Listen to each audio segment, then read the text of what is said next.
Yogyakarta merupakan kota istimewa yang dikenal sebagai tempat yang ideal untuk menuntut ilmu, mulai dari sekolah dasar hingga perguruan tinggi. Dengan sejarah peradaban yang panjang, Yogyakarta merupakan pusat kebudayaan kontemporer sekaligus seni klasik yang terus berkembang dan lestari. Terlepas dari wisata alamnya yang khas, Yogyakarta juga menjadi rumah untuk menempuh pendidikan karena menyuguhkan ruang belajar yang begitu nyaman. Hal ini selaras dengan Universitas Islam Indonesia. Kampus Islam di kaki Gunung Merapi yang telah berdiri sejak 8 Juli 1945 ini merupakan pelopor pendidikan tinggi di Indonesia. Dengan pengalaman lebih dari 70 tahun, UI berkomitmen untuk membina pemimpin masa depan melalui program studi terkemuka yang diperkuat dengan nilai-nilai Islam dan semangat kebangsaan. Fakultas Teknik Sipil dan Perencanaan menjadi salah satu fakultas kebanggaan Universitas Islam Indonesia. FTSP sendiri memiliki 3 jurusan, yakni jurusan Teknik Sipil, jurusan Arsitektur, dan jurusan Teknik Lingkungan, serta 7 program studi, yakni Teknik Sipil, Program Sarjana, Magister, dan Dokter, Program Studi Arsitektur, Program Sarjana, Magister, dan Program Profesi Arsitek, serta Teknik Lingkungan, Program Sarjana. Berkat ikhtiar dan semangat kebersamaan pada program sarjana telah meraih akreditasi nasional maupun internasional, yakni predikat unggul dari PAN PT, dan dalam pembelajarannya mengacu pada kurikulum internasional JAPEE atau Japan Accreditation Board for Engineering Education. Program studi teknik sipil telah berdiri sejak 12 Oktober 1964 dengan program yang berkualitas tinggi. Atmosfer akademik yang kuat dan kondusif memungkinkan proses pembelajaran secara intensif dalam pemecahan masalah, perancangan, kerja tim, dan kepemimpinan. Teknik Sipil UI telah memperoleh akreditasi unggul oleh BAN PT dan diakui secara internasional sesuai dengan kriteria JABI dan IABI. Selain itu, program teknik sipil dipandu oleh staf pengajar profesional yang terdiri atas profesor, doktor, dan kandidat doktor lulusan universitas dalam dan luar negeri. Dengan 8 laboratorium, pusat studi, dan fasilitas pendidikan lain yang lengkap dan berkualitas, sangat menunjang proses belajar mengajar, penelitian, maupun kerjasama. Program studi arsitektur merupakan salah satu jurusan unggulan di Universitas Islam Indonesia dengan lulusan lebih dari 2.500 alumni yang tersebar di seluruh dunia. Program sarjana arsitektur telah mendapatkan akreditasi unggul dari Badan Akreditasi Nasional dan diakui secara internasional dari KAB dan Kader Accord sejak Januari 2020.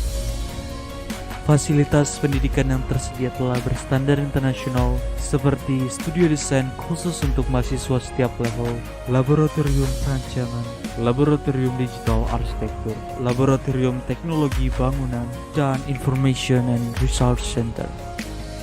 Program studi teknik lingkungan UI didirikan sejak 22 September 1999 dengan menerapkan kurikulum yang berfokus pada keunggulan kompetitif untuk menghasilkan engineer lingkungan yang profesional. Program studi teknik lingkungan UI telah mengacu kurikulum ABET dari USA dan telah mendapatkan akreditasi dari IABI. Dilengkapi juga dengan fasilitas laboratorium yang canggih dan telah mendapatkan akreditasi dari Komite Akreditasi Nasional sejak tahun 2010. Hal ini selaras dengan visi FTSP, yakni terwujudnya Fakultas Teknik Sipil dan Perencanaan yang memiliki reputasi dan memberi manfaat di tingkat nasional dan internasional dengan keunggulan dalam ilmu rekayasa lingkungan terbangun berdasarkan nilai-nilai keislaman. Dengan slogan Nurturing Innovative Global Leaders, FTSP UI juga memiliki kelas internasional program pada program studi sarjana arsitektur dan teknik sipil, guna mempersiapkan lulusannya untuk dapat bersaing di pasar tenaga kerja nasional dan internasional, serta mampu berkontribusi aktif pada lingkungannya.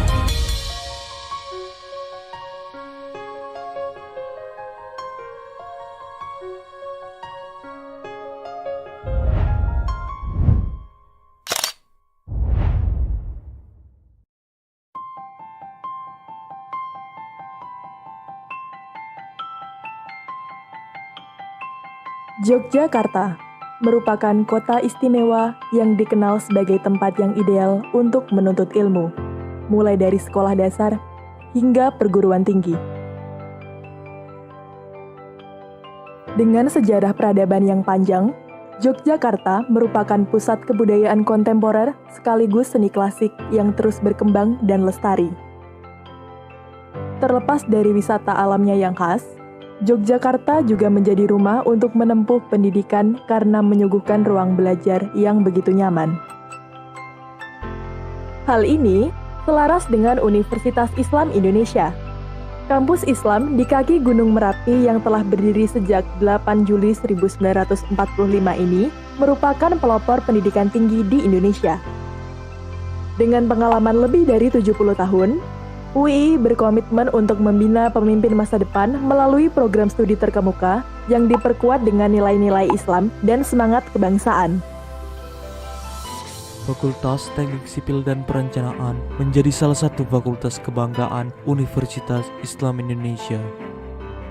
FTSP sendiri memiliki 3 jurusan, yakni jurusan Teknik Sipil, jurusan Arsitektur, dan jurusan Teknik Lingkungan, serta 7 program studi, yakni Teknik Sipil, Program Sarjana, Magister, dan Dokter, Program Studi Arsitektur, Program Sarjana, Magister, dan Program Profesi Arsitek, serta Teknik Lingkungan, Program Sarjana. Berkat ikhtiar dan semangat kebersamaan, pada program sarjana telah meraih akreditasi nasional maupun internasional, yakni predikat unggul dari PAN PT, dan dalam pembelajarannya mengacu pada kurikulum internasional JAPEE atau Japan Accreditation Board for Engineering Education. Program studi teknik sipil telah berdiri sejak 12 Oktober 1964 dengan program yang berkualitas tinggi. Atmosfer akademik yang kuat dan kondusif memungkinkan proses pembelajaran secara intensif dalam pemecahan masalah, perancangan, kerja tim, dan kepemimpinan. Teknik Sipil UI telah memperoleh akreditasi unggul oleh BNPT dan diakui secara internasional sesuai dengan kriteria JABI dan IABI. Selain itu, program teknik sipil dipandu oleh staf pengajar profesional yang terdiri atas profesor, doktor, dan kandidat doktor lulusan universitas dalam dan luar negeri.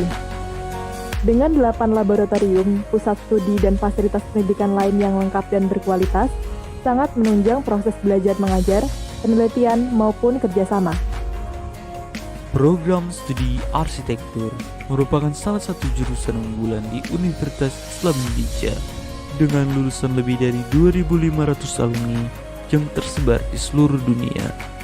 Program sarjana arsitektur telah mendapatkan akreditasi unggul dari Badan Akreditasi Nasional dan diakui secara internasional dari KAB dan Kabinet Accord sejak Januari 2020. Fasilitas pendidikan yang tersedia telah berstandar internasional seperti studio desain khusus untuk mahasiswa setiap level, laboratorium perancangan, laboratorium digital arsitektur, laboratorium teknologi bangunan, dan information and research center. Program Studi Teknik Lingkungan UII didirikan sejak 22 September 1999 dengan menerapkan kurikulum yang berfokus pada keunggulan kompetitif untuk menghasilkan engineer lingkungan yang profesional. Program Studi Teknik Lingkungan UII telah mengacu kurikulum ABET dari USA dan telah mendapatkan akreditasi dari IABI. Dilengkapi juga dengan fasilitas laboratorium yang canggih dan telah mendapatkan akreditasi dari Komite Akreditasi Nasional sejak tahun 2010. Hal ini selaras dengan visi FTSP, yakni terwujudnya Fakultas Teknik Sipil dan Perencanaan yang memiliki reputasi dan memberi manfaat di tingkat nasional dan internasional dengan keunggulan dalam ilmu rekayasa lingkungan terbangun berdasarkan nilai-nilai keislaman. Dengan slogan Nurturing Innovative Global Leaders, FTSP UII juga memiliki kelas internasional program pada program studi sarjana arsitektur dan teknik sipil, guna mempersiapkan lulusannya untuk dapat bersaing di pasar tenaga kerja nasional dan internasional, serta mampu berkontribusi aktif pada lingkungannya.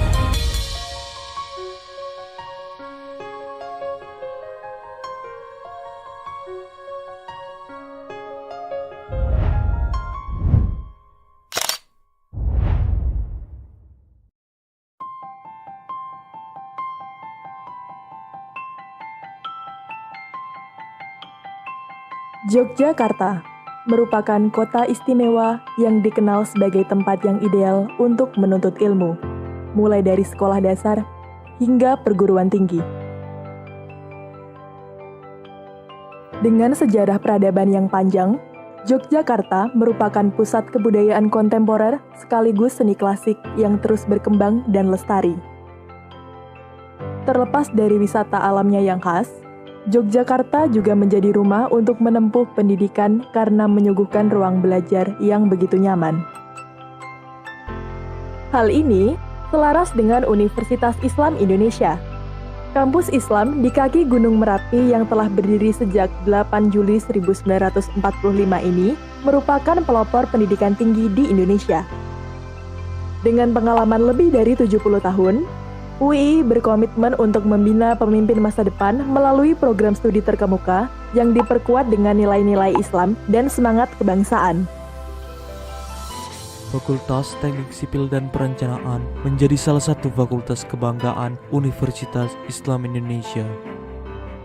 FTSP sendiri memiliki 3 jurusan, yakni jurusan Teknik Sipil, jurusan Arsitektur, dan jurusan Teknik Lingkungan, serta 7 program studi, yakni Teknik Sipil, Program Sarjana, Magister, dan Dokter, Program Studi Arsitektur, Program Sarjana, Magister, dan Program Profesi Arsitek, serta Teknik Lingkungan, Program Sarjana.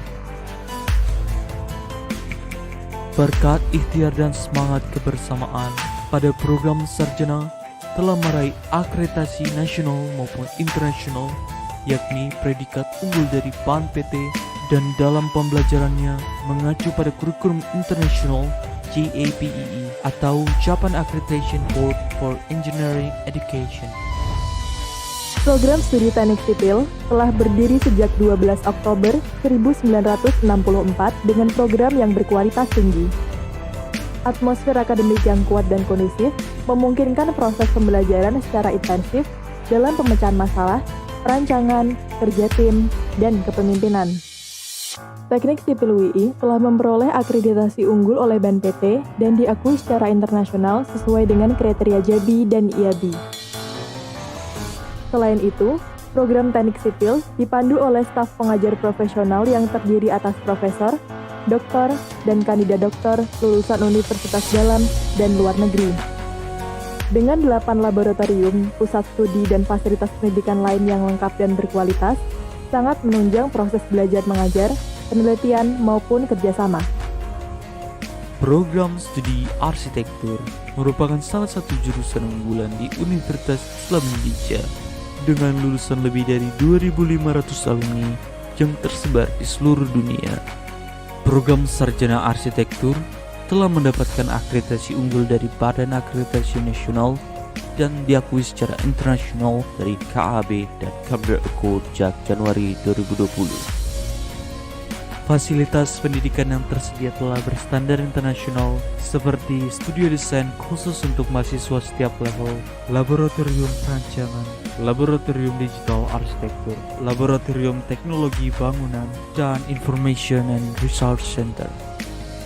Program Studi Teknik Lingkungan UII didirikan sejak 22 September 1999 dengan menerapkan kurikulum yang berfokus pada keunggulan kompetitif untuk menghasilkan engineer lingkungan yang profesional.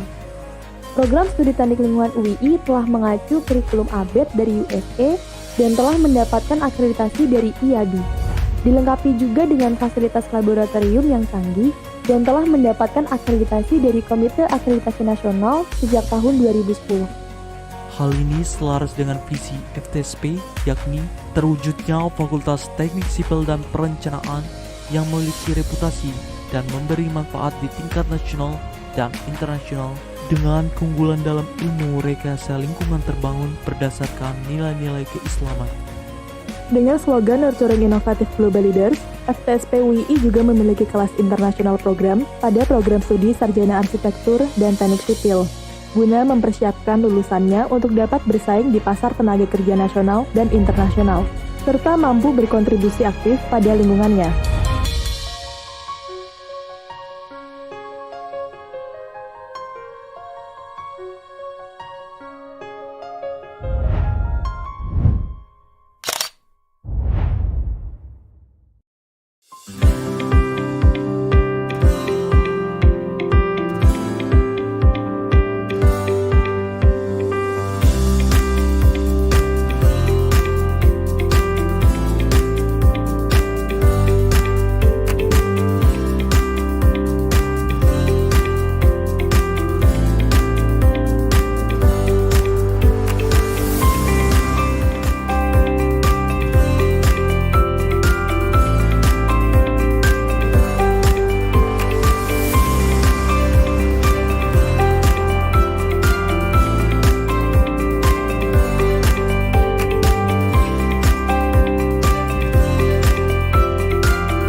Bismillahirrahmanirrahim.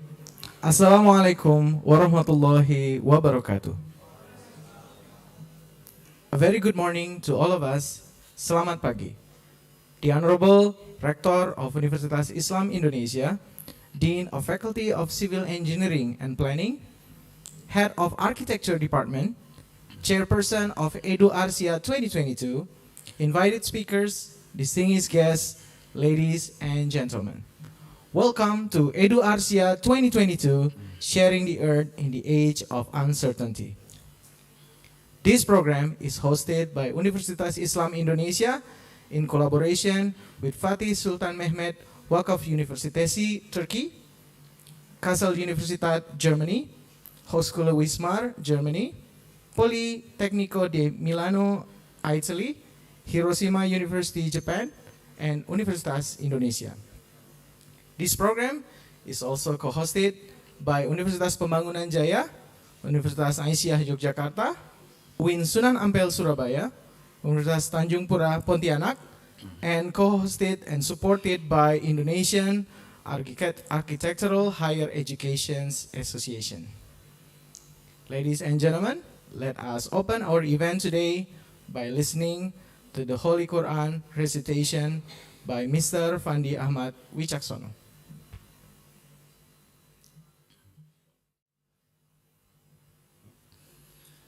Bismillahirrahmanirrahim.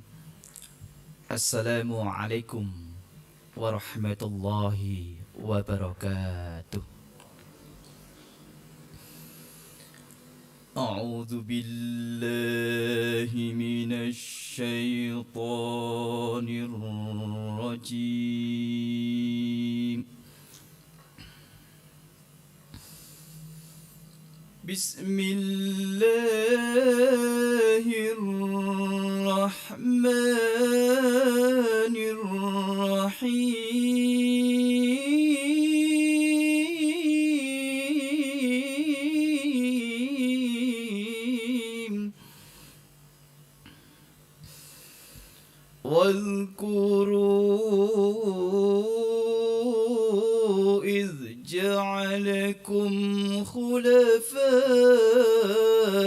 min ba'di 'ad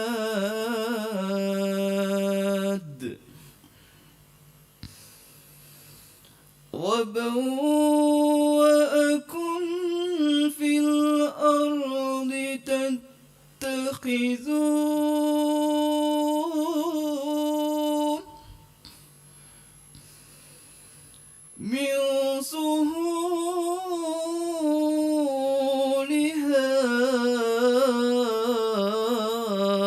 qusura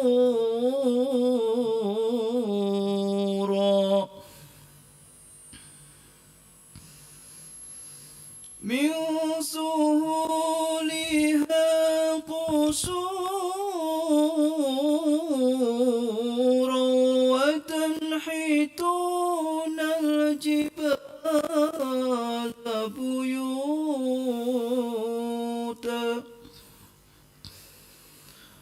fadhkuru ala Allahi wa la ta'thaw fil ard ولا تعثوا في الأرض مفسدين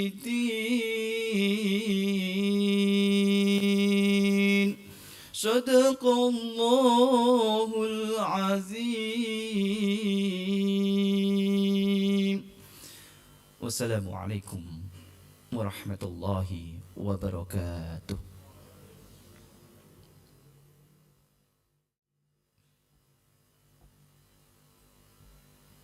Now, let us listen to the national anthem of Indonesia and the hymn of Universitas Islam Indonesia. Ladies and gentlemen, please kindly adjust yourself.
Please be seated.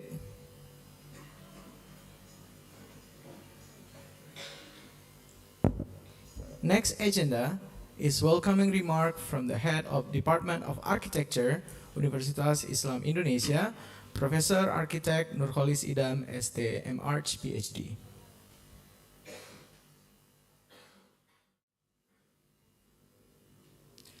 Assalamualaikum warahmatullahi wabarakatuh.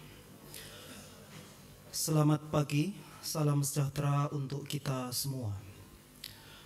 The Honorable Rector, Prof.Dr. Fatul Wahid, as well as Vice Rector for Partnerships and Entrepreneurship, Dr. Wiryono Raharjo, M.Arch, Dean Faculty of Civil Engineering and Planning, Dr. Ing Ilya Fajar Maharika. A warm welcome also to all distinguished invited speaker, Professor Dr. Ibrahim Numan from Fatih Sultan Mehmet University, Istanbul, Turkey,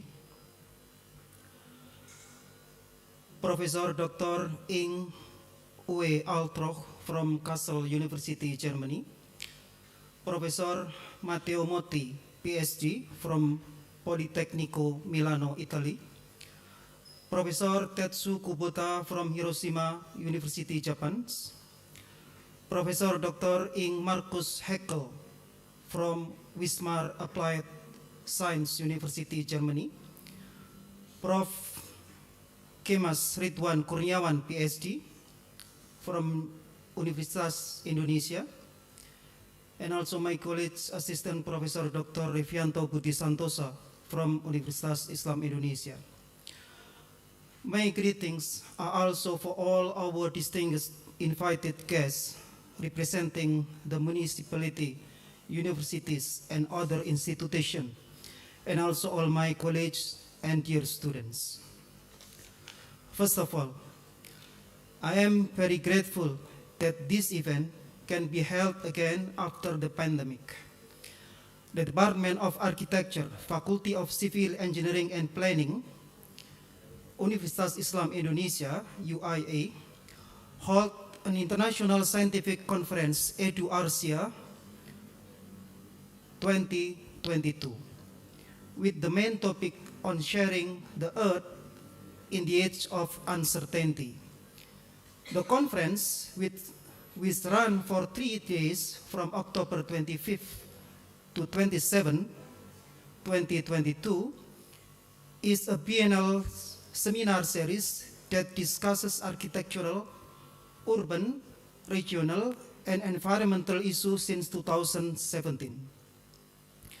This time, the seminars run offline and online hybrid by collaborating internationally by 6 countries: Indonesia, Turkey, Germany, Qatar, Italy, and Japan. Dear scholars, architectural issues that interrelated with the built environment and nature in an area of uncertainty or disruptions are becoming increasingly crucial concerning human life, environmental conservation, and sustainability. The rapid flow of information with its technology, the increasing human needs, and the limited natural resources are the main factors that are very important to be discussed for a better human futures. Various breakthroughs in architecture and the environment must be considered so that the sustainability of human life can be maintained following the need and welfare of the era. For this reason, sharing knowledge between disciplines is necessary so that sharing the earth or living in one earth fulfill the principle of sustainability. With these fascinating themes, this scientific conference has attracted 72 papers proposal from domestic and foreign participants from Malaysia, Brunei Darussalam, India, the Netherlands, and also China. Besides publishing in Scopus and Web of Science index proceedings, the scientific activities include workshops and exhibitions, the Building Information Model BIM workshops, and Heritage Architecture workshop with the Kota Gede Yogyakarta case will be delivered online. At the same time, an online architectural design exhibitions can be accessed for free via the links architectures uii.arstep.com. There are dozens of participants registered in the scheme of these two workshops, including professional and students. The conference is also supported by many partners, including Pembangunan Jaya University in Jakarta, IOP University in Yogyakarta, Sunan Ampel State University, Islamic University in Surabaya, Tanjung Pura University in Pontianak, and also Indonesian Association of School of Architecture, IASA, or APTARI. My sincere thanks and appreciation for all invited speakers, both for seminars and workshops, others, participants and observers, partners and supporters, as well as the scientific and organizing committee for realizing this conference. Finally, at this conference, by working and learning together, we can contribute the development of architecture and the environment for a better future for humanity. That's all my speech. Wassalamualaikum warahmatullahi wabarakatuh.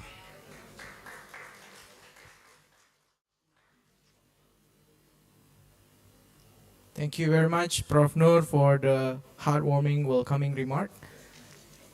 Ladies and gentlemen, now please join me to welcome the Dean of Faculty of Civil Engineering and Planning, representing the Rector of Universitas Islam Indonesia, to deliver the speech to officially open our eduARCHsia 2022 to Dr. Ing Insinyur Arsitek Ilya Fajar Maharika, MA, IAI.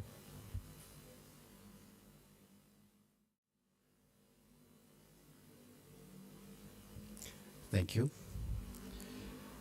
Dear professors, fellow researchers, lecturers, and architects, dear students, Assalamualaikum warahmatullahi wabarakatuh. May God bless us. When the Department of Architecture initiated this conference, we did not think of a new major war, much less in Europe, or COVID, or in a disaster in Kanjuruhan, Malang. For whatever reasons, war and disasters have done great damage, not only in physical realm, but also in humanity. War, especially, contradicts the basic idea that this single earth should be habitable in the spirit of sharing in all dimensions. The territory, the notion of territory, is only a sign of awareness of our responsibility to take care of the earth. It doesn't mean the embodiment of total power over it.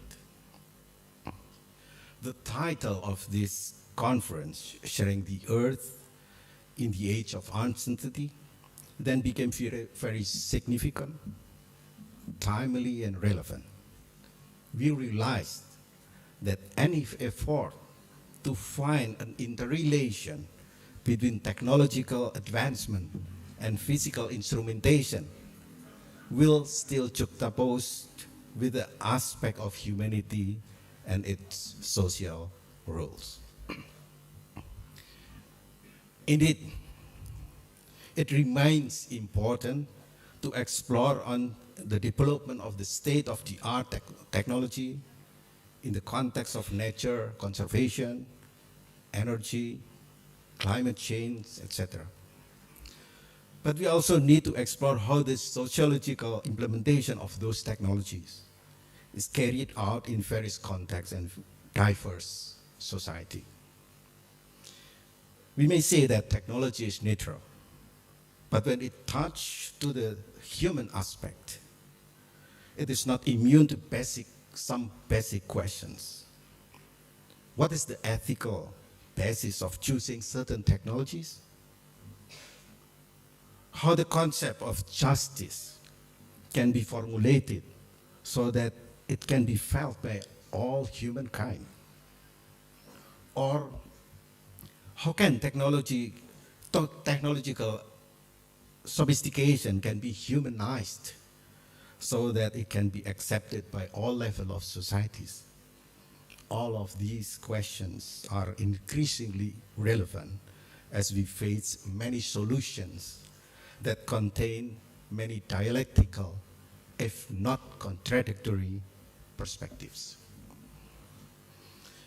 We thank and give our highest appreciation to the invited speakers who have dedicated their thought, time, and energy to this conference. Prof. Numan, Prof.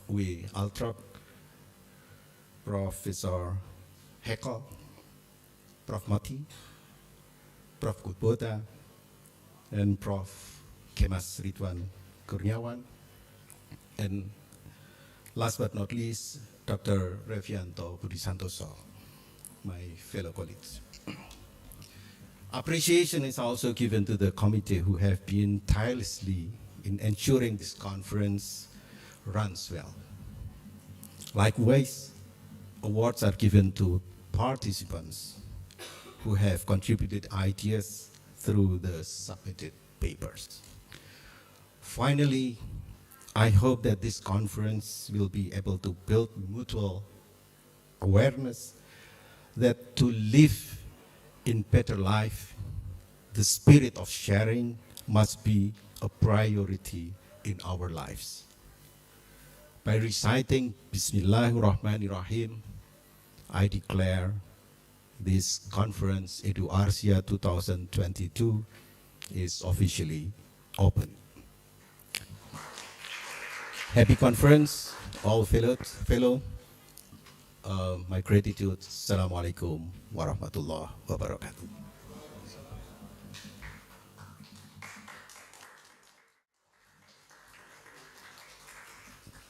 Thank you very much, Dr. Ilya, our Dean, representing our Rector, to deliver the speech and to open officially our eduARCHsia 2022. Ladies and gentlemen, next we would like to invite you all the guests and participants of eduARCHsia 2022, to have a virtual photo sessions and a real one, of course. And for this photo session, we would like to invite you all to turn on your camera, and those joining in the studio, okay, as you can see, maybe the camera can show those attending in the studio, the Zoom maybe.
in Jakarta. Maybe Japan is already daytime now, right? But I'm not sure Germany, now Italy. Okay, Jakarta, I think we still have the same time zone. And we also have participants from many different cities too in in Indonesia. We have from Jogja, Yogyakarta, Pontianak, and also Surabaya. Okay, ladies and gentlemen, that was the photo sessions. Now I'm going to give you the time. If you want to grab your coffee or tea or maybe morning, okay, it's morning here in Jogja, maybe it's dinner time in your place, to grab a meal, and we'll be preparing for the plenary session, okay? Stay tuned and see you in the plenary sessions.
Yogyakarta merupakan kota istimewa yang dikenal sebagai tempat yang ideal untuk menuntut ilmu, mulai dari sekolah dasar hingga perguruan tinggi.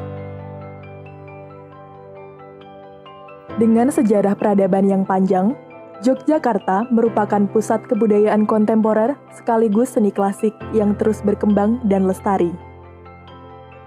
Terlepas dari wisata alamnya yang khas, Yogyakarta juga menjadi rumah untuk menempuh pendidikan karena menyuguhkan ruang belajar yang begitu nyaman. Hal ini selaras dengan Universitas Islam Indonesia. Kampus Islam di kaki Gunung Merapi yang telah berdiri sejak 8 Juli 1945 ini merupakan pelopor pendidikan tinggi di Indonesia. Dengan pengalaman lebih dari 70 tahun, UI berkomitmen untuk membina pemimpin masa depan melalui program studi terkemuka yang diperkuat dengan nilai-nilai Islam dan semangat kebangsaan. Fakultas Teknik Sipil dan Perencanaan menjadi salah satu fakultas kebanggaan Universitas Islam Indonesia. FTSP sendiri memiliki 3 jurusan, yakni jurusan Teknik Sipil, jurusan Arsitektur, dan jurusan Teknik Lingkungan, serta 7 program studi, yakni Teknik Sipil, Program Sarjana, Magister, dan Dokter, Program Studi Arsitektur, Program Sarjana, Magister, dan Program Profesi Arsitek, serta Teknik Lingkungan, Program Sarjana. Berkat ikhtiar dan semangat kebersamaan, pada program sarjana telah meraih akreditasi nasional maupun internasional, yakni predikat unggul dari PAN PT, dan dalam pembelajarannya mengacu pada kurikulum internasional JAPEE atau Japan Accreditation Board for Engineering Education. Program studi teknik sipil telah berdiri sejak 12 Oktober 1964 dengan program yang berkualitas tinggi. Atmosfer akademik yang kuat dan kondusif memungkinkan proses pembelajaran secara intensif dalam pemecahan masalah, perancangan, kerja tim, dan kepemimpinan. Teknik Sipil UI telah memperoleh akreditasi unggul oleh BAN PT dan diakui secara internasional sesuai dengan kriteria JABI dan IABI. Selain itu, program teknik sipil dipandu oleh staf pengajar profesional yang terdiri atas profesor, doktor, dan kandidat doktor lulusan universitas dalam dan luar negeri. Dengan 8 laboratorium, pusat studi, dan fasilitas pendidikan lain yang lengkap dan berkualitas, sangat menunjang proses belajar mengajar, penelitian, maupun kerjasama. Program studi arsitektur merupakan salah satu jurusan unggulan di Universitas Islam Indonesia dengan lulusan lebih dari 2.500 alumni yang tersebar di seluruh dunia. Program sarjana arsitektur telah mendapatkan akreditasi unggul dari Badan Akreditasi Nasional dan diakui secara internasional dari KAB dan KBRI sejak Januari 2020. Fasilitas pendidikan yang tersedia telah berstandar internasional seperti studio desain khusus untuk mahasiswa setiap level, laboratorium perancangan, laboratorium digital arsitektur, laboratorium teknologi bangunan, dan information and research center. Program studi teknik lingkungan UI didirikan sejak 22 September 1999 dengan menerapkan kurikulum yang berfokus pada keunggulan kompetitif untuk menghasilkan engineer lingkungan yang profesional. Program studi teknik lingkungan UI telah mengacu kurikulum ABET dari USA dan telah mendapatkan akreditasi dari IABI. Dilengkapi juga dengan fasilitas laboratorium yang canggih dan telah mendapatkan akreditasi dari Komite Akreditasi Nasional sejak tahun 2010. Hal ini selaras dengan visi FTSP, yakni terwujudnya Fakultas Teknik Sipil dan Perencanaan yang memiliki reputasi dan memberi manfaat di tingkat nasional dan internasional dengan keunggulan dalam ilmu rekayasa lingkungan terbangun berdasarkan nilai-nilai keislaman. Dengan slogan Nurturing Innovative Global Leaders, FTSP UI juga memiliki kelas internasional program pada program studi sarjana arsitektur dan teknik sipil, guna mempersiapkan lulusannya untuk dapat bersaing di pasar tenaga kerja nasional dan internasional, serta mampu berkontribusi aktif pada lingkungannya.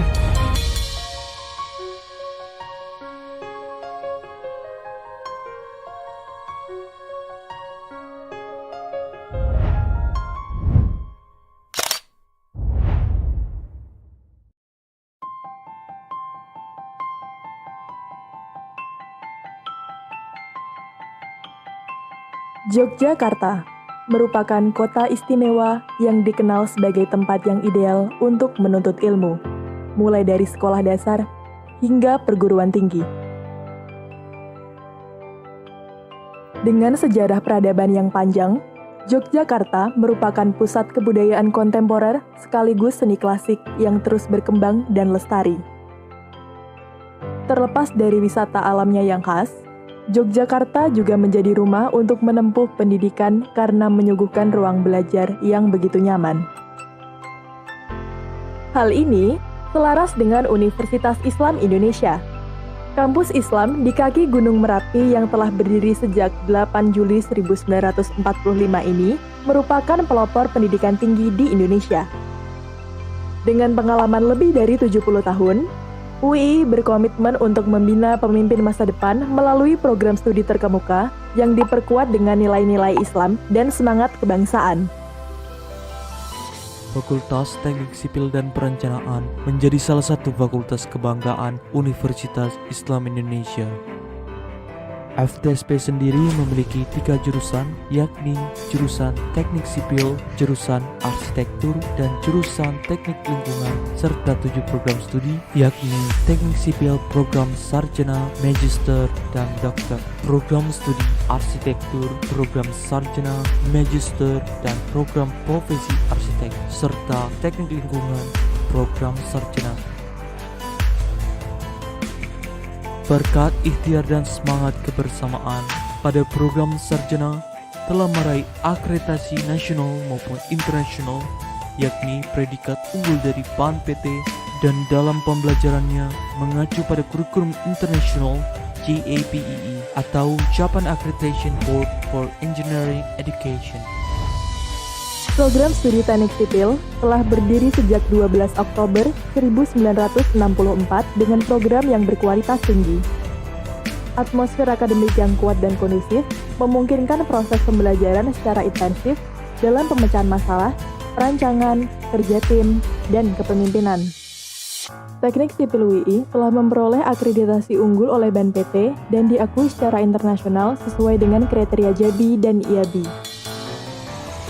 Selain itu, program teknik sipil dipandu oleh staf pengajar profesional yang terdiri atas profesor, doktor, dan kandidat doktor lulusan universitas dalam dan luar negeri.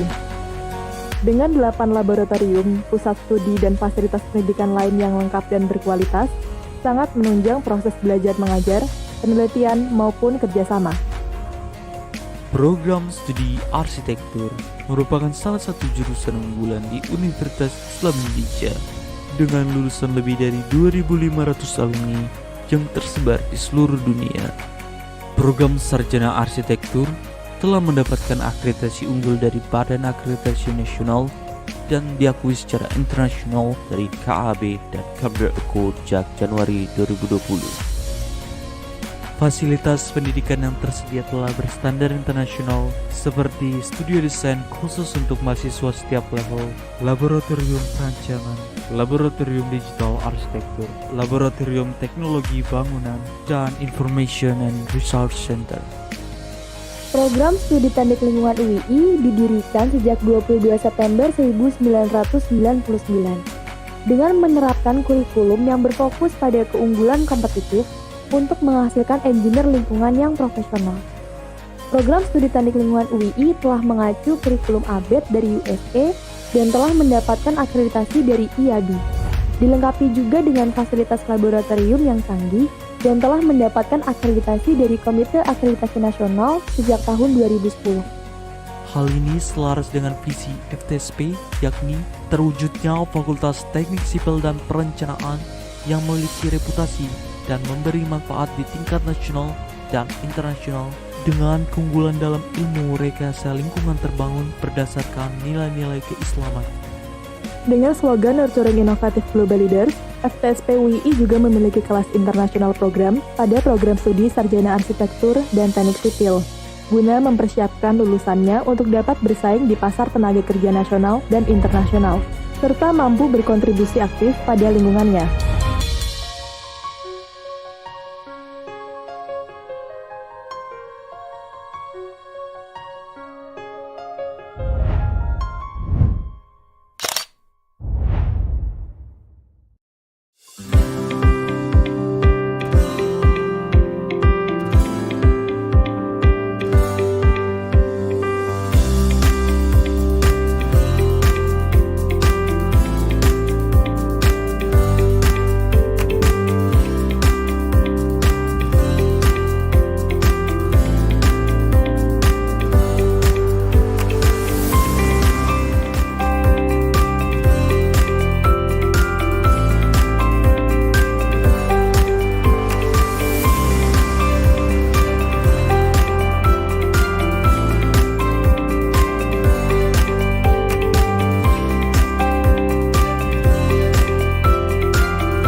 everyone, welcome back to eduARCsia 2022.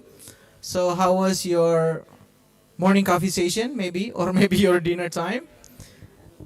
I hope it was nice, and if you want to show it, those in the Zoom, you can share your coffee by putting a coffee sticker on your screen, okay? Or maybe you can also share us, the picture of your food, okay, during the break time. Okay, I hope you're ready with the plenary sessions. The plenary sessions, I think, will be very interesting. Of course, it will be very insightful too. But because this is very insightful and very important, I think it's a good idea for you to prepare also some coffee, tea, meals, or something nearby, right? For example, in the studio now we have also some traditional food from Indonesia, like, what do we have? Can somebody help me? We have getuk, okay, one made from cassava. Okay, so yeah, we hope that we can meet you in the next eduARCsia live, so that you can also enjoy again the beauty and also the nice food from Indonesia, especially from Yogyakarta. Okay, ladies and gentlemen, now for the plenary session, I think our moderator is already with us, and good news, I think I'm going to introduce you our moderator for the plenary sessions. The moderator of the plenary session is Johanita Anggiarini ST MT Ph.D. Okay, we usually call her Dr. Jo. Hello, Dr. Jo. Hello, Dr. Herman. Okay. Can we also show the screen to Dr. Jo, the camera? Okay, yeah, okay, let me read the CV of Dr. Jo first. Dr. Jo is an assistant professor at the Department of Architecture, Universitas Islam Indonesia. Her area of interest is structure in architecture, and her current research is on structure in Indonesian vernacular architecture. She obtained her bachelor in architecture at Gadjah Mada University, Yogyakarta in 2009, and Master of Engineering in Bandung Institute of Technology in 2012, and doctorate in architecture in Fatih Mehmet, Vakıf Universitesi, Turkey in 2021. She's a member of the Indonesian Institute of Architects and the Indonesian Institute of Built Environment Researcher. Okay, I want to say hi to Dr. Jo first. The operator, can you show us the stage of Dr. Jo? Okay, I'm waiting for the stage. Hello, good morning, Dr. Herman Felani. Good morning, Pak Herman, Dr. my Jo. friend. Wow, Thank you so much for the introduction. you look so colorful. Thank you, and so are you? Okay, let me clarify. Behind you is a virtual background or a real stage? This is a real stage. Ah, that's good. Okay, I think we are now adjusting with the, with the new situation, right? Yes. In the past, it was all virtual, but now it's mixed, right? Yes. Virtual and real one. Yes, we have real stage here. It's a hybrid conference, so it's so much fun and challenging at the same time. True. But yeah, we all have fun, I think. True. Okay, why are you wearing a very colorful color today? I try to match my outfit to this background because we have blue and ombre, blue and pink here. So you try to blend in with the your environment. Okay, Try match to with blend our in. topic, I think. Try to be contextual. Okay, thank you very much, Dr. Jo. And I think without further ado, I'm going to pass the sessions to Dr. Jo. And Dr. Jo, what we have time until, if I'm not mistaken, we have time until 12, right, for the plenary sessions. And we are going to have 3 speakers. The first speaker is Professor Tetsu Kubota. And then the second speaker is Dr. Revianto Budi Santosa, and the third speaker is Dr. Ibrahim Numan. So, is there any special impressions for you after, the last eduARCsia was conducted fully online, fully offline, right? Then we postponed, and now we have the hybrid version. What do you think about this hybrid model?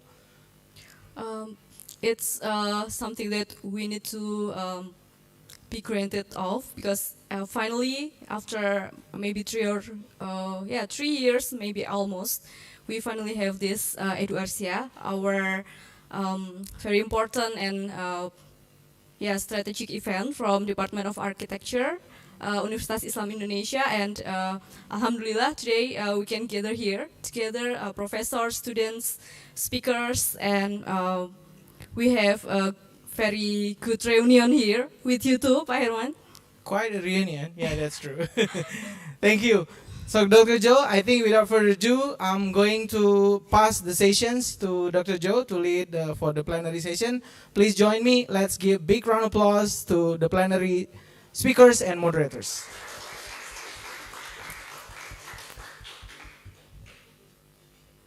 Thank you so much, Dr. Herman Felani, Pak Herman, my dear friend, honorable guests, professors, invited speakers, presenters, observers, dear students, ladies and gentlemen.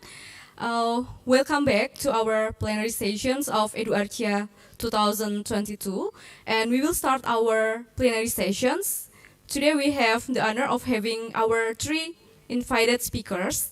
The first invited speaker is Professor Tetsu Kubota from Japan, and then second will be Assistant Professor Dr. Revianto Budi Santoso from Yogyakarta, and last but not least we will have Professor Dr. Ibrahim Numan, my hujam, from Istanbul.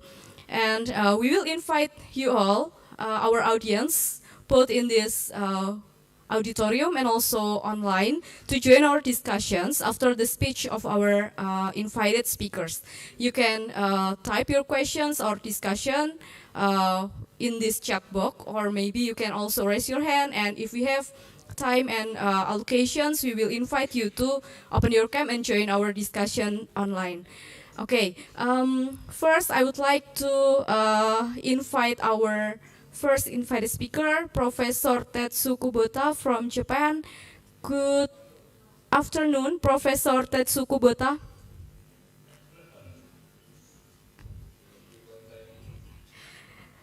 Thank you so much for joining us today.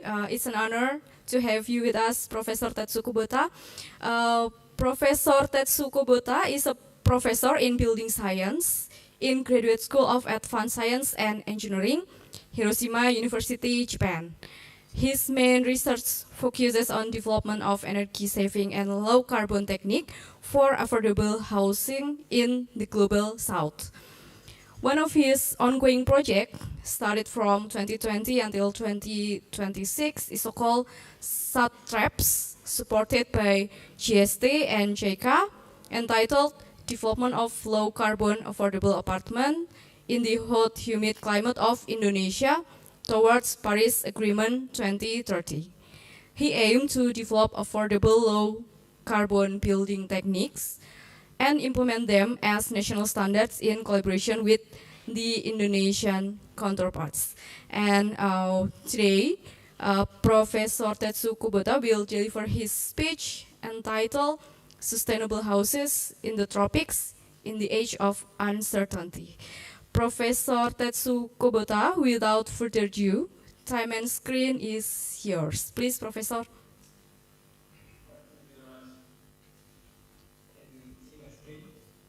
Yes, you can see it clearly.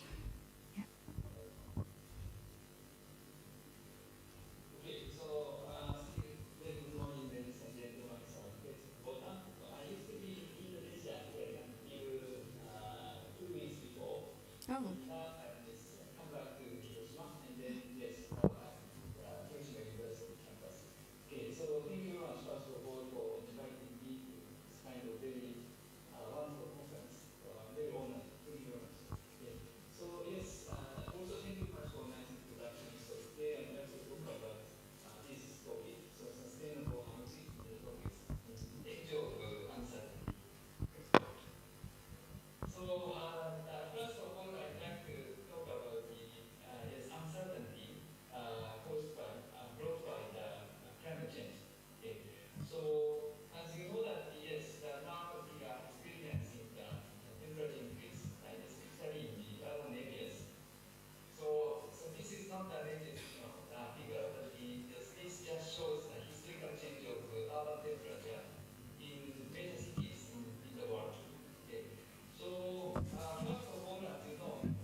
you been to Hanoi? So Hanoi is really a beautiful city. So inside is a real historical site, historical area is there. So that they are also awarded the World Heritage Site. Just forgot that deciding is this. And then around the city center, so most of the Hanoi workers are living in this kind of row houses. So as you can terrace houses, as you can see here. Right. And then if you take a look at the edge of the city, so still yes, the city is now still expanding again and again, and then they are still doing this kind of very mega scale construction, especially on the edge of the city. And then day by day they are expanding the city. So that is the current condition, situation of Hanoi. And then so this one is also very important point. So yes, as of 2010, the Hanoi Local Authority proposed a new the master plan, Hanoi master plan towards 2030.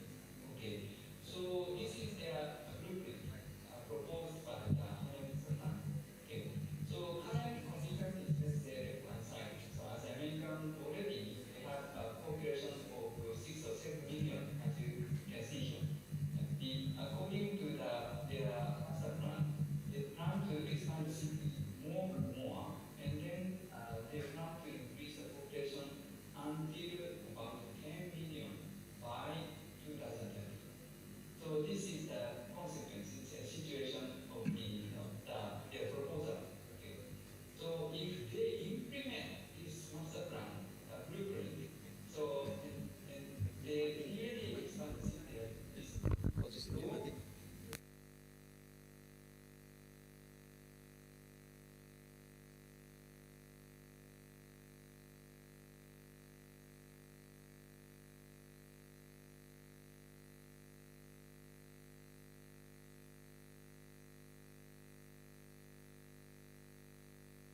So this means that the weather condition is the same, but the only the land use condition is the future condition, right? So this means that if we take a look at the difference between case 1 and 2.1, we will see the effect, caused by the only land use change.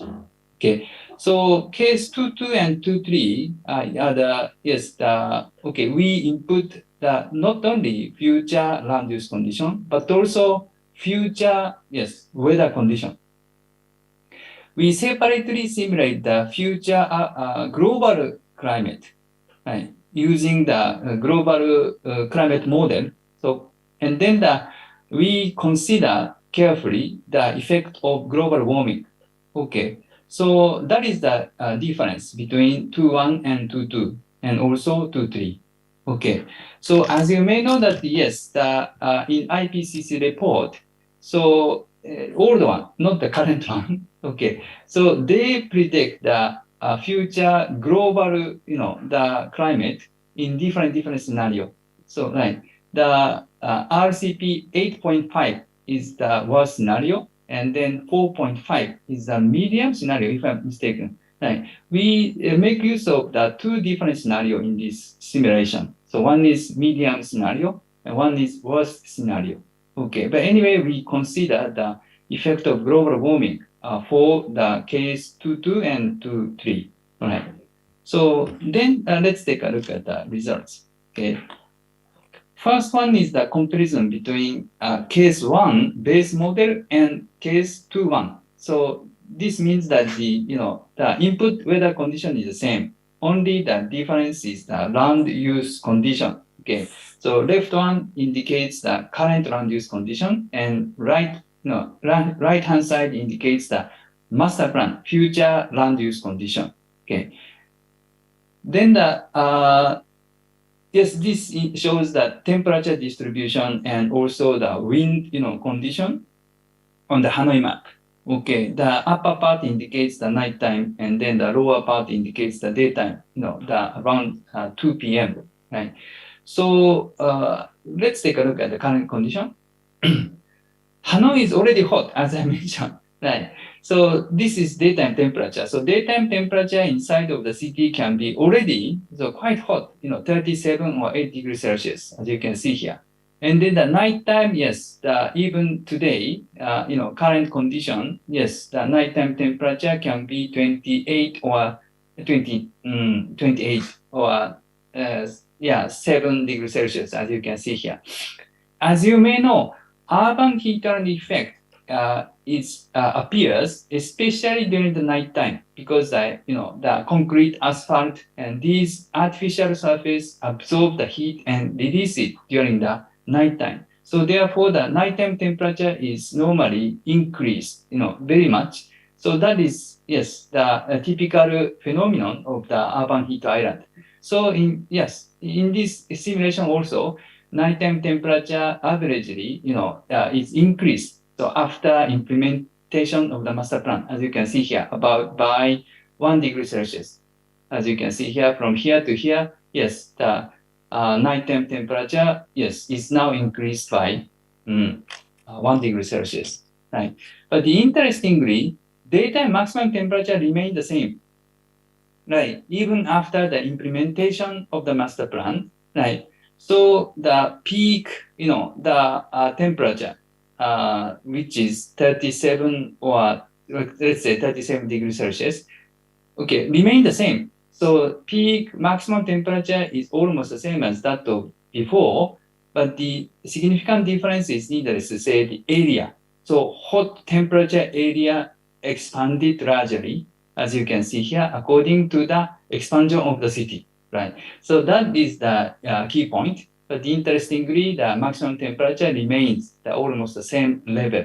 Okay, but so this is the comparison number 2. Comparison number 2 is simply effect of global warming, right? So in fact, the effect of global warming seems to be much larger than that of the urban heat island. So as you can see, this is the base model. So I mean the case 2.1, the master plan land use is future, but the weather condition is purposely current weather condition. And then if we consider the global warming effect, so this is the consequences, right? So unlike the previous effect, so in the case of previous effect, right, we see the temperature increase only in the expanded urban area, right? But in the case of global warming effect, we see the temperature increase, all across the region, right? Because the phenomenon is completely different. This is global warming, so therefore the global warming, needless to say, increase the temperature averagely, flatly across the globe, across the region. So therefore, as you can see here, so the average temperature flatly increase by about 1 degree Celsius across all the region, and also not only during the nighttime but also during the daytime, right? So therefore, temperature increase can be seen. Okay, for instance, here flatly plus 1 degree Celsius or something, right? And then in this simulation, so we cannot see the significant difference between the RCP 4.5 and 8.5. So this is probably because we only predict the very near future, 2030. If we predict the long-term future, like 2050 or 2100, for instance, probably the difference between the two, medium scenario and worst scenario would be much bigger. Okay, but here it's quite minimal because of that, right?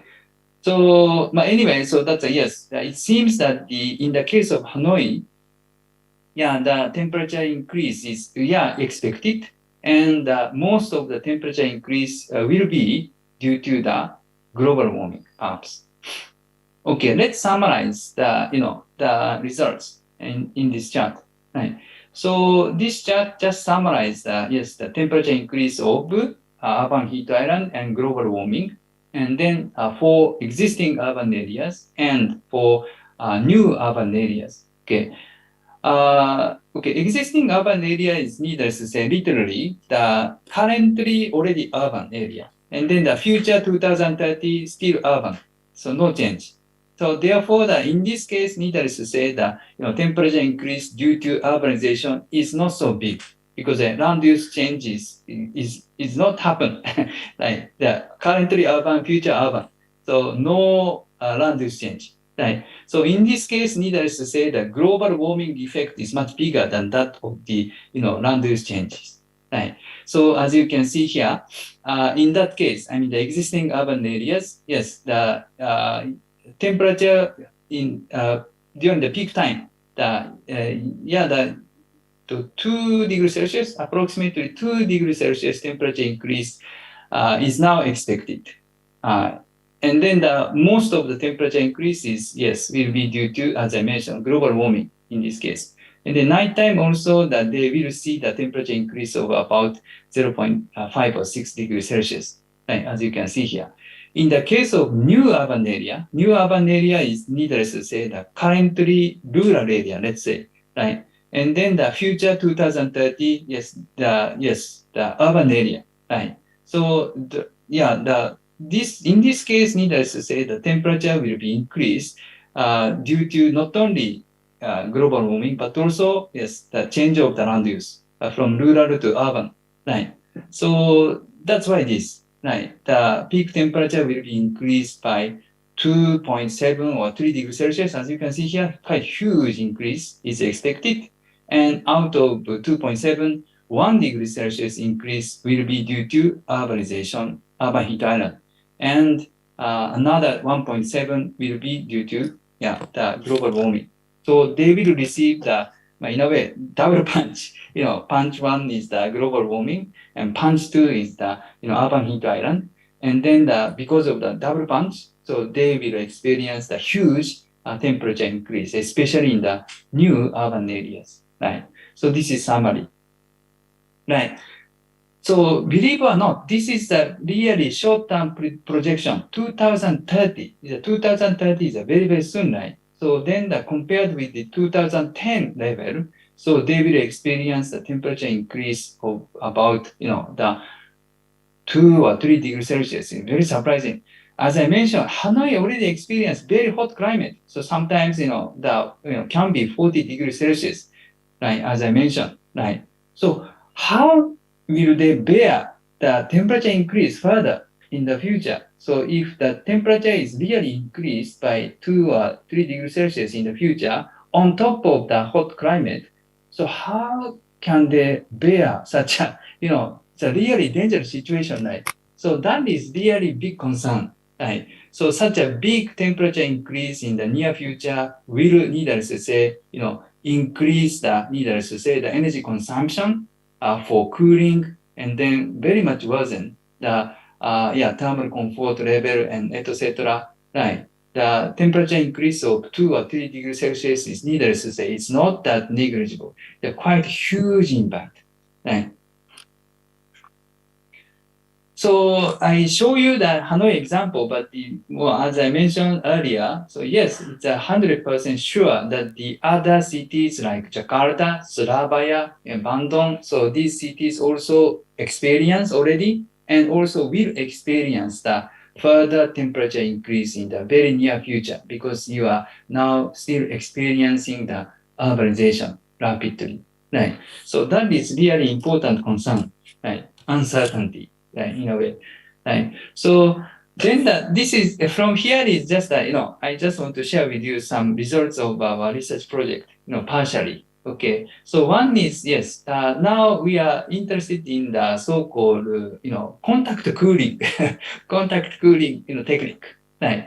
So contact cooling is yes, the idea is to cool our the human body and achieve the thermal comfort through the direct contact. I mean the true conduction. Okay. So as you can see here, so this is an illustration from a textbook, right? So as a teacher, perhaps if you are a professor, yes, you are teaching perhaps thermal comfort, thermal balance model by using this kind of illustration in your class, perhaps, right? So needless to say, yes, we exchange the heat, right? Through several means like the radiation and then the convection and evaporation and etc. Right? And then normally in the textbook, we purposely ignore the thermal exchange and heat exchange through conduction, right?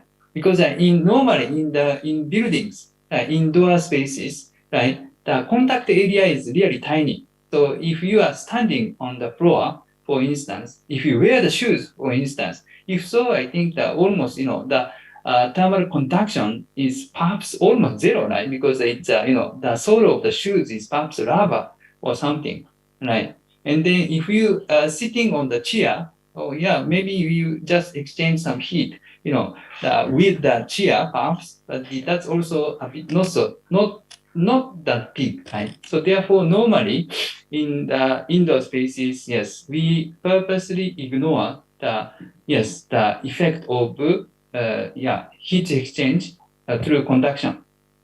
But in a way, heat conduction is most effective, right? In a way, to transfer the heat, right? So bath is one example. If you take a bath, right, you can easily, warm your body, right? I'm sorry, I like bath very much because of Japanese.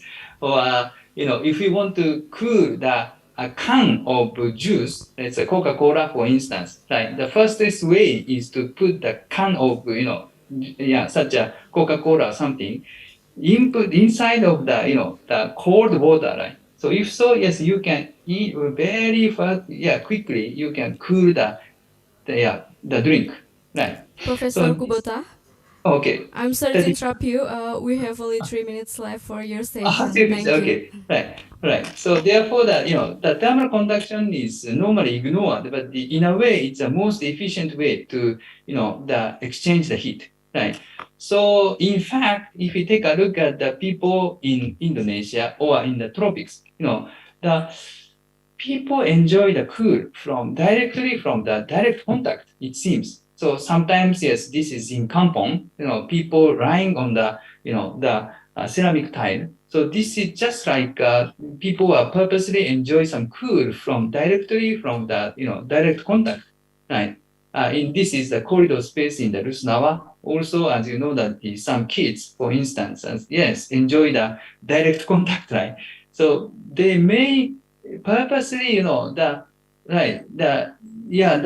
sitting on the floor, and it seems that they purposely enjoy some cool. It seems, right? In fact, the sole of the foot is very sensitive actually for the thermal condition. So as you can see here, the many vessels are now concentrated on the sole of the foot. So therefore, interestingly, the sole of the foot is very sensitive for the thermal conditions. Interestingly.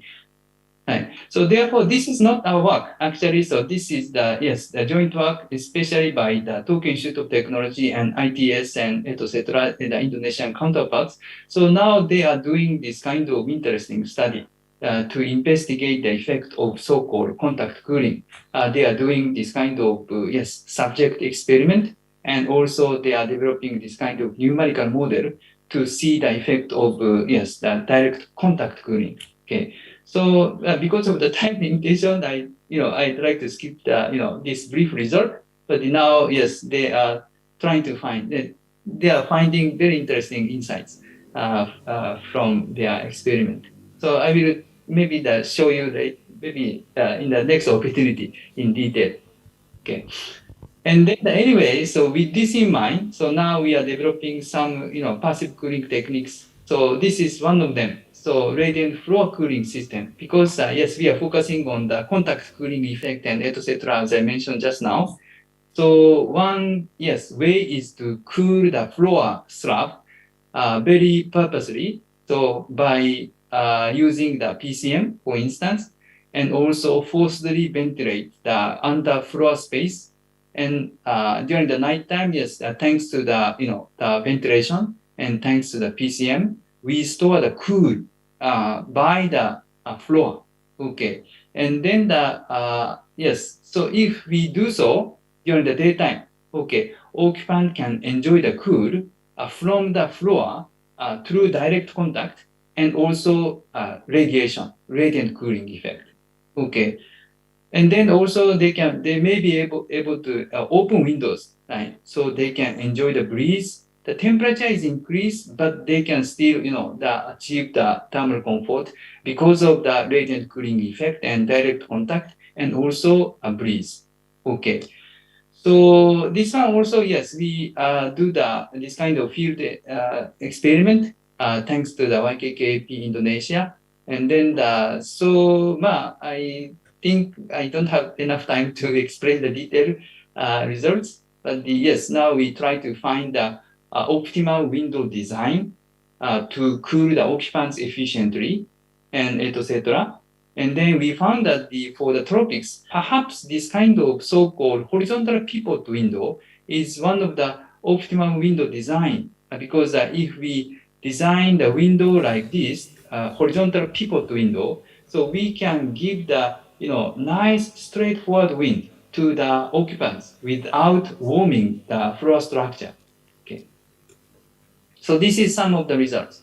Okay. I will tell you maybe later if I have a chance. Anyway. So then in terms of SET star, also if we select the optimal window design and so on and so forth, we will be able to achieve the thermal comfort even in Jakarta.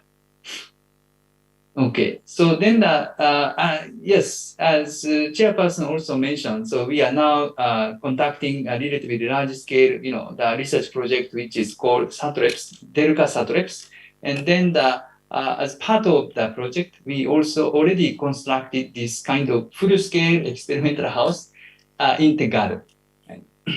So we apply the many the passive cooling techniques, and then integrate into one. And then inside of this, the building, for instance, we designed this kind of vertical void in order to stimulate the cross ventilation, not only for the windward side, but also for the leeward side of the building, right? Because I found that the most of the Indonesian apartments, Rusunawi, Rusunawa, are so-called double-loaded apartment. Center part is the corridor, and then the occupied spaces are designed on both sides of the corridor space, right?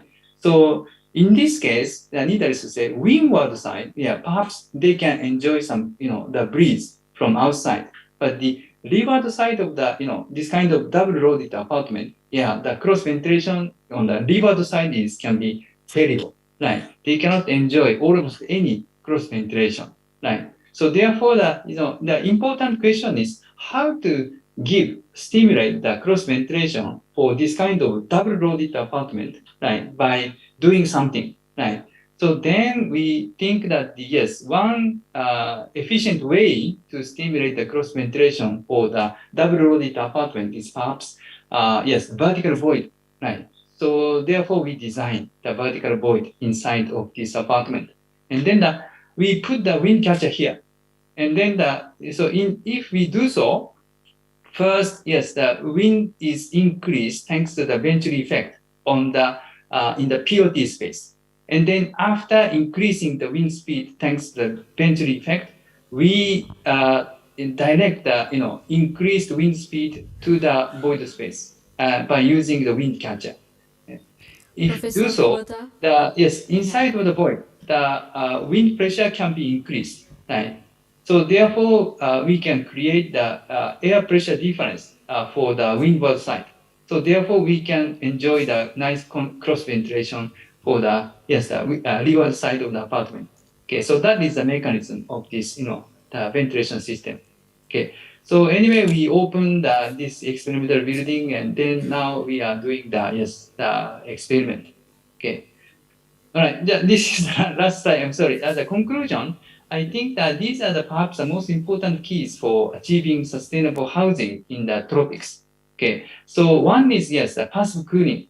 Yes, it's I believe important. Right? Why passive cooling is so important? Okay, I'd like to skip first. Okay, one reason is at the same time we require also affordability. Right? So in the case of Indonesia or maybe Southeast Asia, sometimes in most cases, they are still suffered from the housing backlog, right? So so therefore some affordable housing is very much required to provide the quality houses to the ordinary people, right? So then how to achieve the affordability together with the energy saving and low carbon, right? One straightforward but the optimal way is passive cooling, right? So without using air conditioning or energy, so I think we need to achieve the thermal comfort. So therefore passive cooling is still very, very important and crucial, right? And then the adaptation is a very important keyword because as I mentioned by using the Hanoi case study, right, the temperature is rising and rising, right? So this is almost inevitable, right? We need to adapt to such a uncertainty and also the changing climate. So therefore, adaptation is also important key, right? Also, the material sustainability. Sometimes we tend to forget about the material sustainability, right? But also production of the building. During the process of the production of the building, we also consume so much energy and emit CO2 emissions. So we need to also consider so-called material sustainability. Right. So that is the concern and the aspect number 3. Right. Okay. So thank you very much. I'm sorry for the extending time. Right. Thank you very much for listening. Thank you so much, Professor Tetsu Kubota. We already have several questions for you here, actually, but we will wait until the end of our sessions to have the discussion. So, Professor Tetsu Kubota previously discussed about his early works in Hanoi, and then it's very interesting too that now he developed some experimental housing in Tegal, Indonesia, and I hope in the discussion session we will have time to check the details and the passive cooling strategies that actually it's on the slide, but unfortunately we don't have enough time to discuss in detail about that. So if you have questions related to the topic, please you can type your questions in our chat room, or you can raise your hand if you have time. Then we will offer you to open your camera to discuss directly with Professor Tetsu Kubota. Thank you so much, Professor, for the interesting presentations material. And now we will say hello to our second invited speaker, Assistant Professor Dr. Revianto Budi Santoso. Good morning, Dr. Revianto. Good morning, Matteo. Thank you for joining us. It's an honor to have you with me this morning and to be with all of us here. Dr. Revianto is one of our dearest friends. He is an assistant professor at the Department of Architecture, Universitas Islam Indonesia, with a special interest in architecture history and theory, as well as heritage conservation and cultural studies in general. His current research is on the theory of Islamic heritage and Southeast Asian architecture. He is registered architect at the Indonesian Institute of Architects. He served as vice chair of the Indonesian Associations of School of Architecture for Academic and Curriculum Development in 2013 until 2017. He obtained his bachelor in Department of Architecture, Gadjah Mada University, Yogyakarta, Master of Architecture from Department of Architecture, McGill University, Montreal, Canada, and doctorate in Department of Architecture, Institut Teknologi 10 November, Surabaya. Currently, he serves as the head of Architecture Master Program of Universitas Islam Indonesia, and also he is currently the head of Board of Cultural Affairs for Yogyakarta Special Territory, head of Advisory Board of Heritage Conservation for the Municipality of Yogyakarta, and head of Board of Heritage Export for the Regency of Sleman. And this morning, Dr. Revianto will sharing with us about sharing the earth, Ibn Khaldun's perspective in the digital era.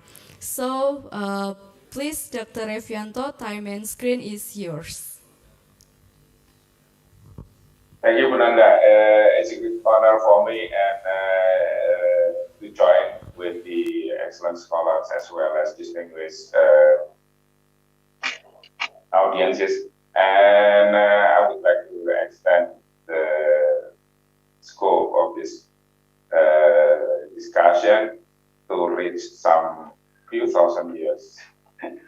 For those who study history, 1 century is common, so I would like to extend further. Yes, this excellent occasion is focused on sharing the earth.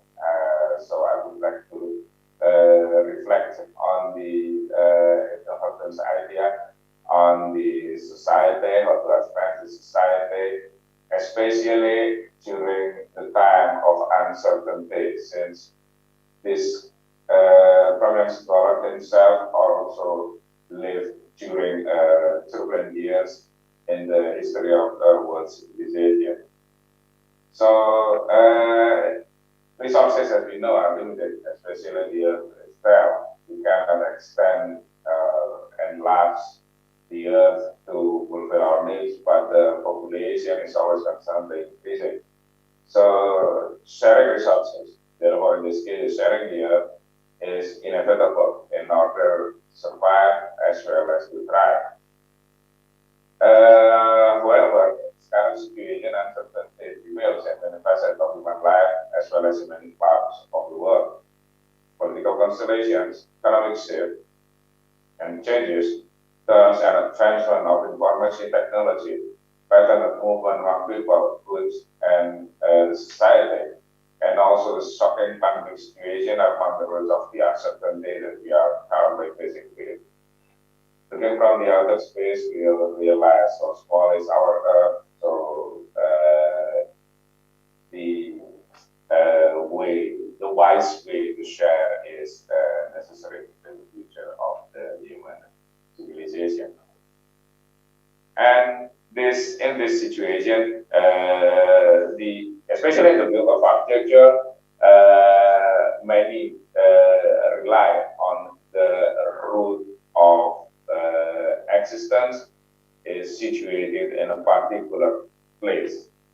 Therefore, the existential theory is rooted in Heideggerian notion of powerful, in which we do exist. The human existence is basically spatial.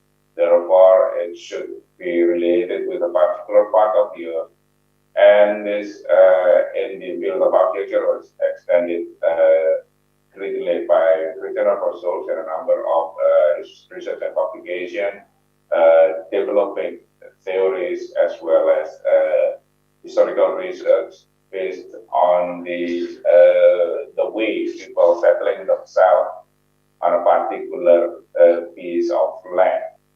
Therefore, in this point of view, the permanence prevailed. And this theory gained many criticism. Among those are the knowledge of the dark side of the domus, in which the author fundamentally criticized that the fixed relationship with the earth has many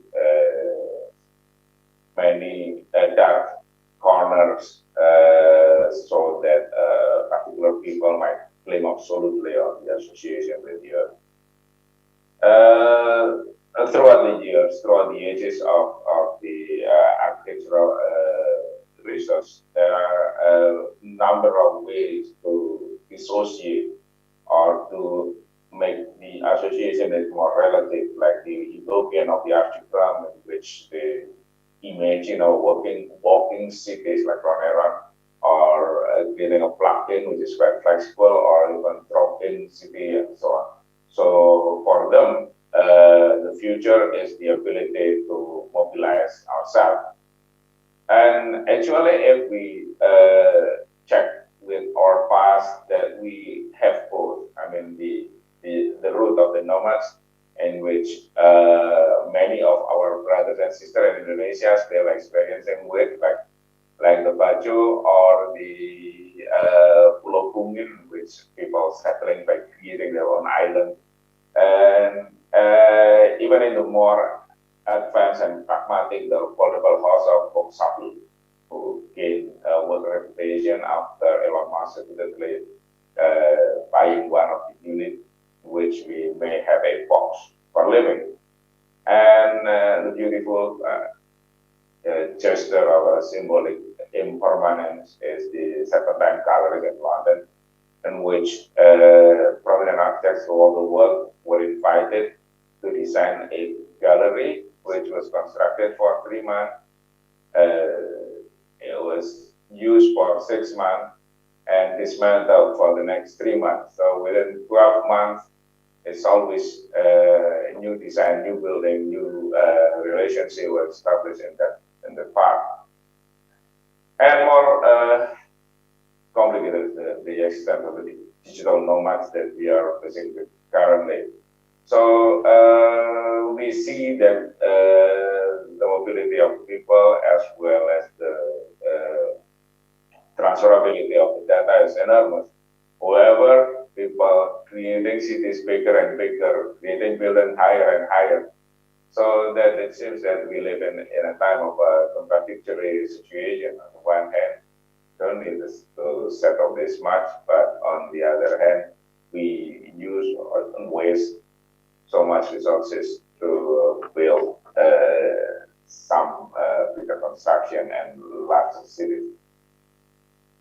So I would like to invite all of the audiences to take a look at scholars, Ethno-Carlton, who basically lived in the 14th century, well throughout this century. And he was intellectuals laying the foundation of many social sciences, but he also a person who lived in a very much troubled time with higher degree of uncertainty. This beautiful exhibition was in 2006, commemorating the 500 years of the death of the scholars. And it is in the court of Sevilla, in which Sultan was sent as an ambassador, as a diplomat, as an envoy to negotiate with King Pedro the First, or Pedro the Cruel, to set up the relationship with the Muslim as well with the Christians in the Andalusian Peninsula. So this was very much a memorable moment when at that time Pedro himself offered to stay in Serbia. So there are a number of situations which quite similar to ours that we are facing with. On the one hand, there was a severe, much more severe than our COVID-19, the pandemic situation to the Black Death. It was the most harsh pandemic situation the world ever faced with death is almost 200 million at the time when the population of the Earth is very much less than now. So the pandemic situation claimed life of Ibn Khaldun's family, his parents, died because of that plague. And it spread all over Europe and North Africa, the continent in which these scholars live and travels and develop career. And the second one is the political instability. At the time, it was not a glorious time, like we always imagine that the Islamic scholars lived in the vital Hikmah during the glorious years of the Abbasid Caliphate. But it's at that time the Muslims were in a clear and present danger because of, especially in the western portion of the world, the advancement of the Christian Reconquista, to reclaim the European land from their Muslim settlers and powers, as well as among the Muslims themselves, the dynasties. There were not dominant dynasty which like universal caliphate in the previous years. Every small dynasties believed that we may overthrow the other dynasty. So Ibn Khaldun himself was in person many times and shifting allegiance from one ruler to another constantly, and his life is always under threat. But in that situation, there was a growing interest in humanity, which later in the European land developed into the Renaissance. But it's also among the Muslims, so that this gives a chance for the civilization to develop. This news on the corner, I read, it was published like 2 days ago, that the Black Death is still affecting the human immune system till now. So that situation that you are facing with is kind of recurrent, so have many different phase and characteristics, but there are some principles, situations that we are in parallel with those happened in the 14th century, especially in the North African and Southern European context. So he was a geographer and a historian, as well as scribe, judge, lecturer, diplomat, as well as minister, serving many rulers. He gained his career later in the court of the Mamluks in Cairo.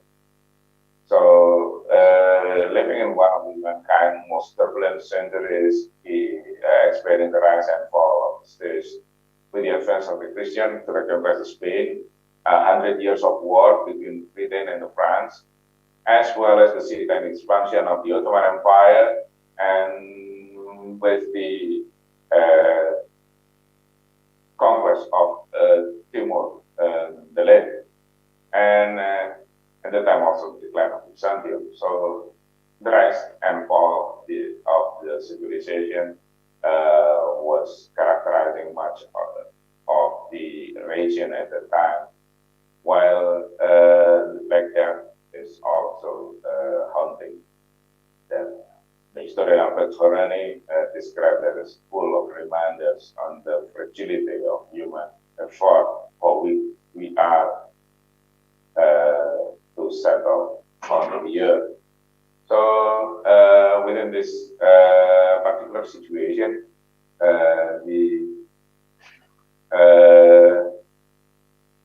Ibn Khaldun tried to get a peaceful situation in the port of Bani Salama and Perang Bani Salama that delivered that the Khalifa and his phenomenal perception of Fatima. It contains most of the controversial perception. Well, the Khalifa, the lengthy story, was rather conventional. But the most important is he created a new discipline and social sciences, which he treated human civilization in the become the new kind of science, so that we have sociology, economics, and other disciplines related with the study of the society rather than of the particular individual. Sorry, I think I have to change my slide so that clearly.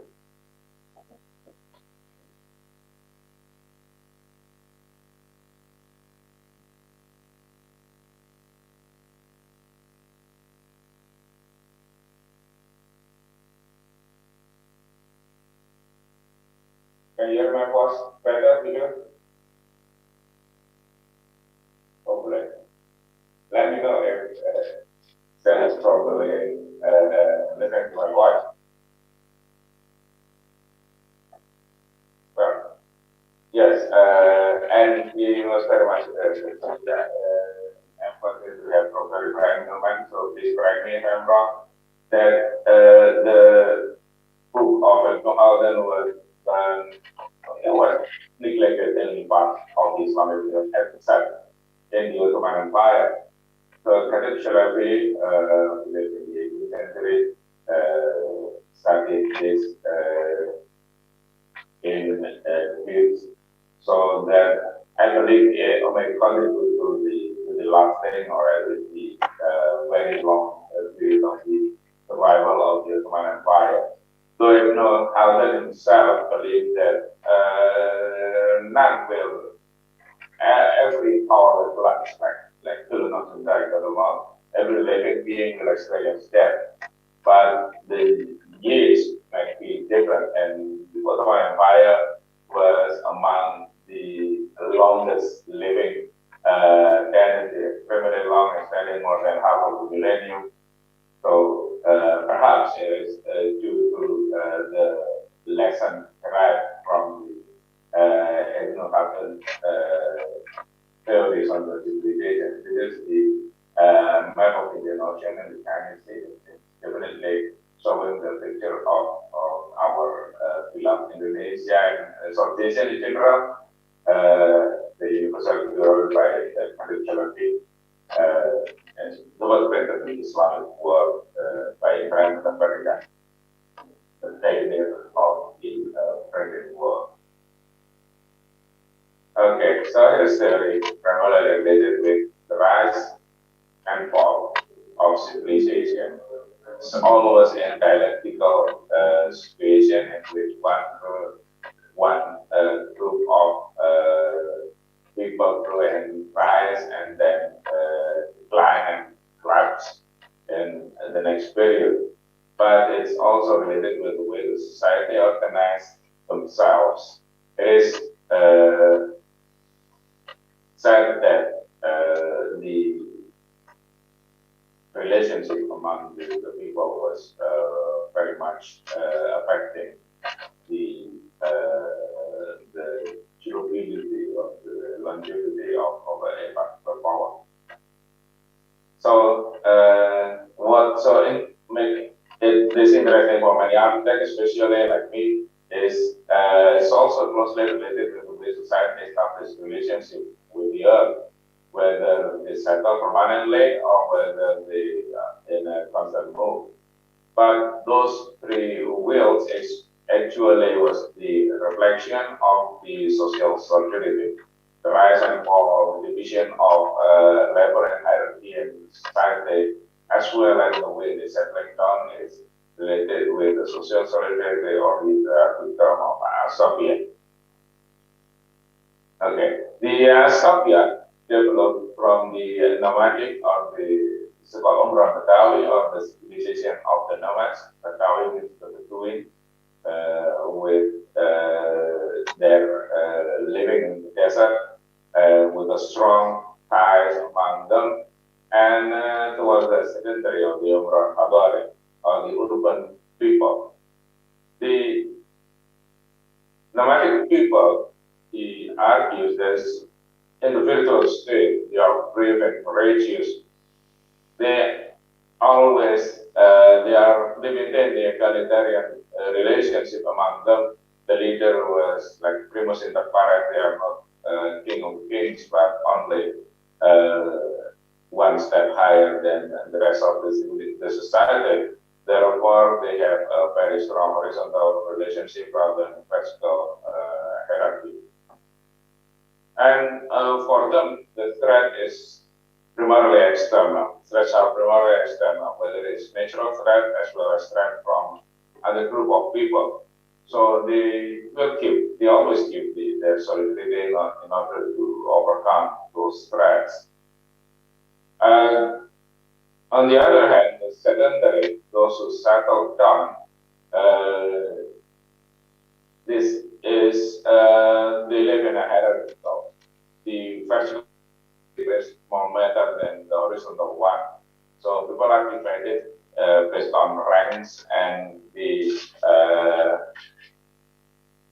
leader was then much higher than the rest of the society.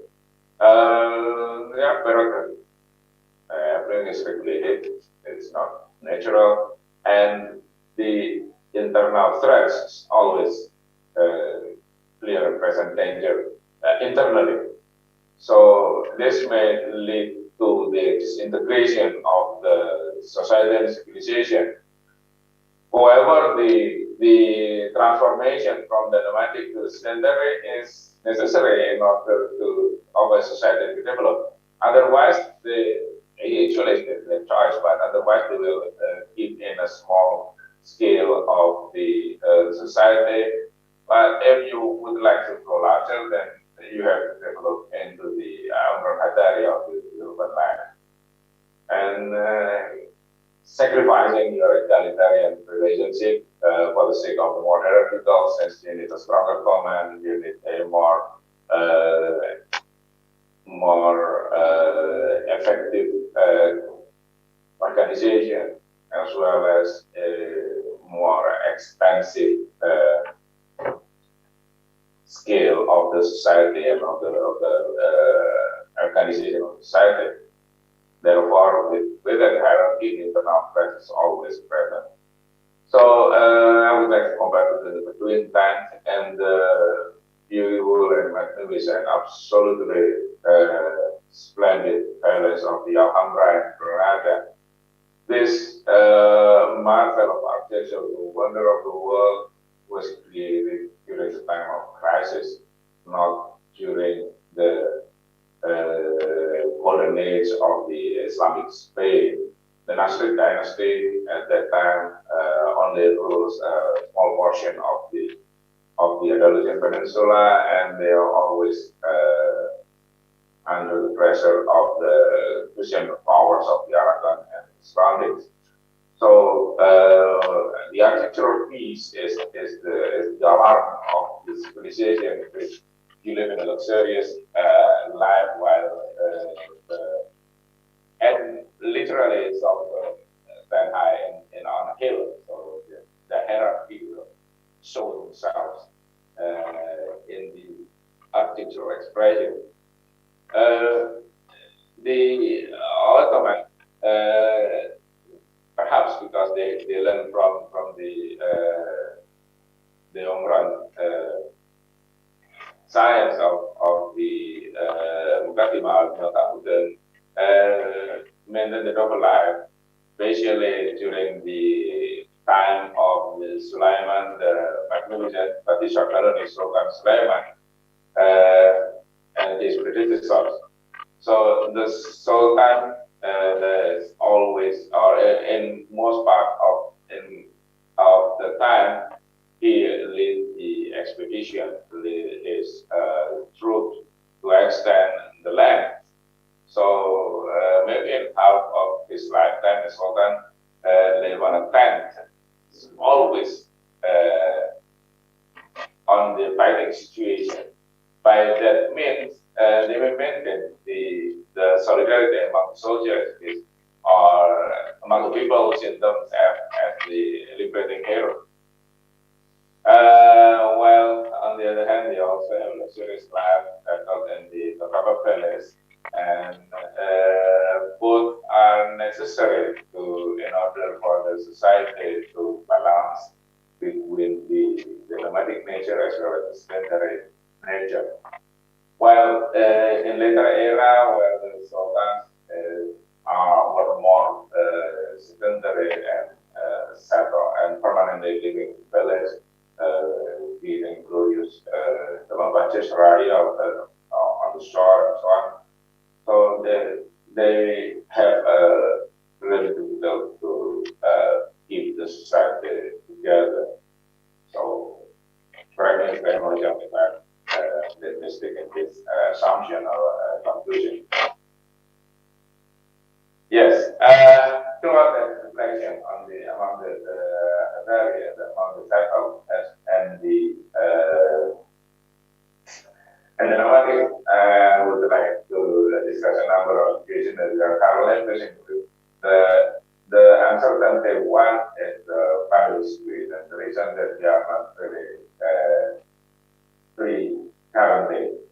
The British Mental Health Foundation report have a good, excellent statement that we are all in the same form, but we are not all in the same form. That's a real challenge in the global pandemic situation, that we are all facing those immense threats to the survival of humanity. But the condition that we are currently living is very much different. For those who may have pleasant isolation and comfortable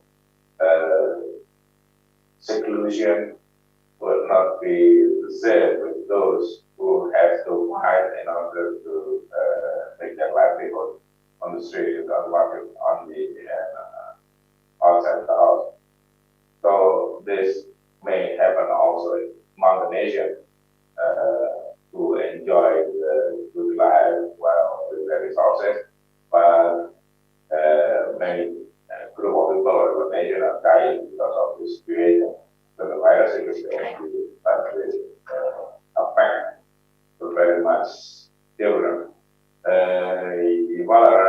One of the popular historians, wrote a short article, which was quite well known, after the coronavirus. He stresses that in this time of crisis, there is two particularly important choices. The first one between the totalitarian surveillance and the citizen empowerment, because the pandemic makes people who has knowledge or claim to have knowledge and power may assume control of the people. So the decision to lock down, the decision to do the manifesto voting is become the way to get power over the surveillance of the citizen. To trust science is necessary, but when trusting science needs stronger power to affect the world, then it really needs a good information and openness of everything, so that this may people may have a good understanding as well as the power to control themselves. And in the larger level is between the national isolation and global solidarity. one of North Korea is exceptional. One nation might isolate themselves regardless of the size of the land as well as the size of the population. But we also need to keep the global solidarity or survive by closing the door, and the other one is by holding hand in hand in order to proceed to the next era. Dr. Revi, I'm sorry to interrupt The you. second one is the advancement of the information technology. First, this advancement is enhancing restlessness due to the mobility of the people. M.Arch postulated the theory of no place, from place in which people are currently living without community, without history, and without memory of that particular place. Dr. Revi, I'm sorry to interrupt you, but we have only 2 minutes left for your session. Are characterizing this current way of living. With the advancement of the information technology, those restlessness become even more acceptable because people may relate with one another without necessarily moving from their place. So information technology has the power to reshape the society. First is by mediating relationship. However, the relationship is very much different since we are in the multiple association, affiliation, and later we may develop different solidarity. The hashtag phenomena, for instance, will group one people in a particular side of the political stance, and then maybe on the aspect of their life, the economics as well as their hobby, they may have religion. So very much powerful the way information technology, especially the form of the social media, now shape the world view of the people, and it's also enabled some group of people to control the data information, whether they are in the political power as well as in business power, to create asymmetrical relationship, which makes it difficult to know which one is true or even which view is my view. My algorithm determines my life. So we are in the situation in which those who work with data have a much higher position than the rest of the society. In the middle of design, we have a general written algorithm design, breaking the boundary with the subjective and the objective, since everything might be measured, everything might be implemented with such tools. And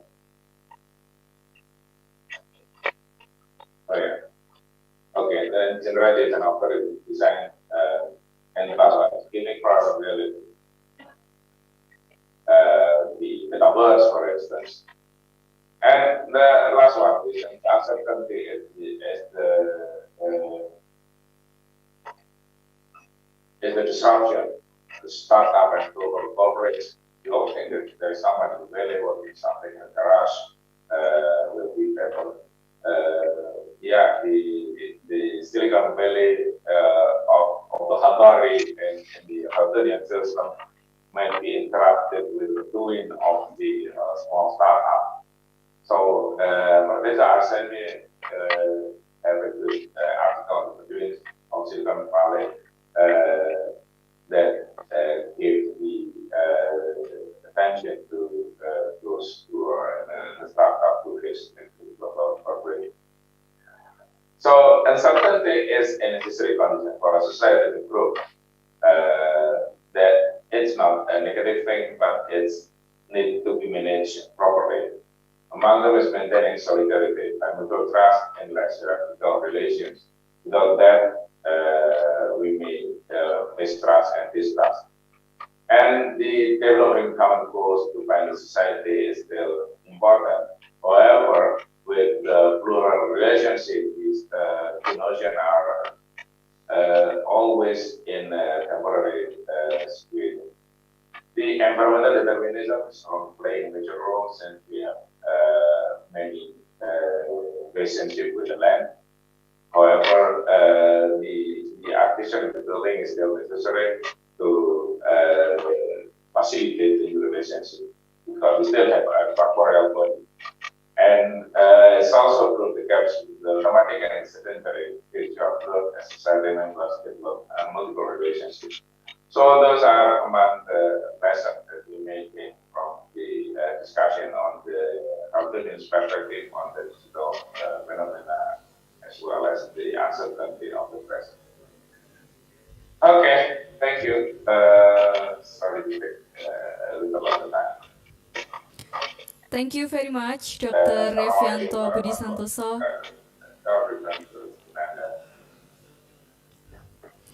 Yeah, thank you very much. So Dr. Revianto here is trying to portray the digital era where we live now using Ibn Khaldun perspective.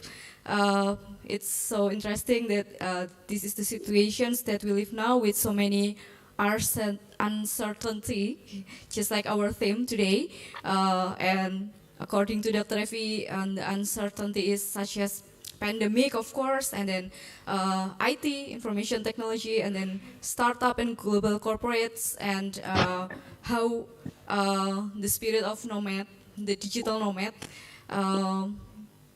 maintain the spirit such as the one they have in the past, sharing resource, sharing art, and do they still have strong social cohesions ideal to cultivate the civilizations? And also Dr. Revi also emphasized that uncertainty is very important for society to be able to maintain their growth.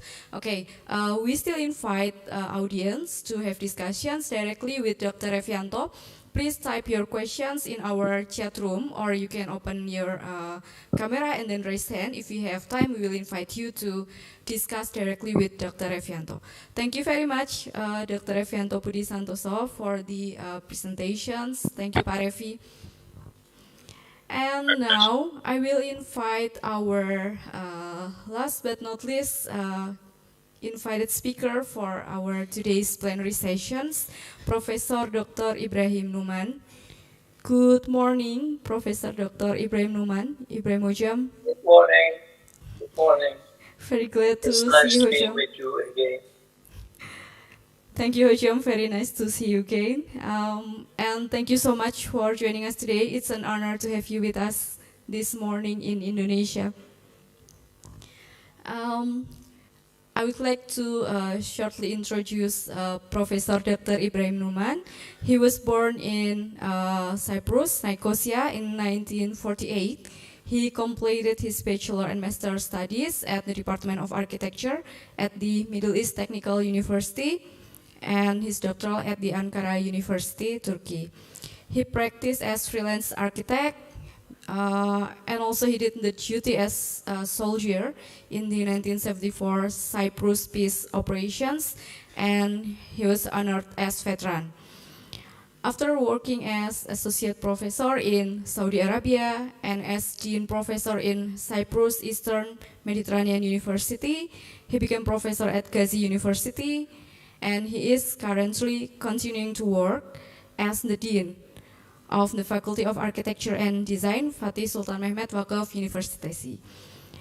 Besides the educational activities, he also established the Faculty and Department of Architecture, initiated new architectural education models, and participate in administrative positions, as well as produce works, papers, and proceeding in the area of architectural history and theory. In addition to becoming the member of Cultural Committee of Turkish Republic of Northern Cyprus, as well as serving the public through various civil organizations, he also administered the organizations of Islam Conference, Turkish Republic of Northern Cyprus, as well as the honorary representative of Saudi Arabia. For his contributions for the Turkish culture, he was awarded the honorary membership of Atatürk Cultural Center, Atatürk Turkish Supreme Council of Culture, Language and History.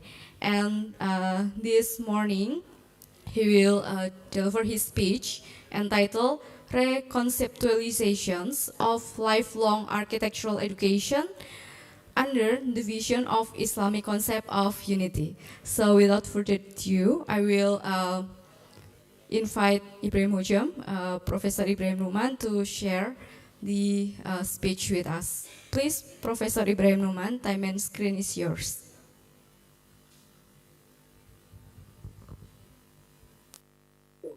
Thank you very much. Bismillahirrahmanirrahim. I would like to present today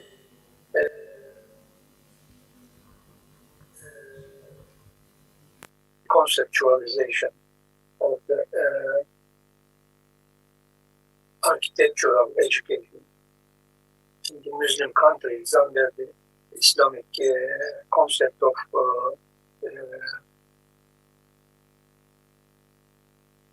unity.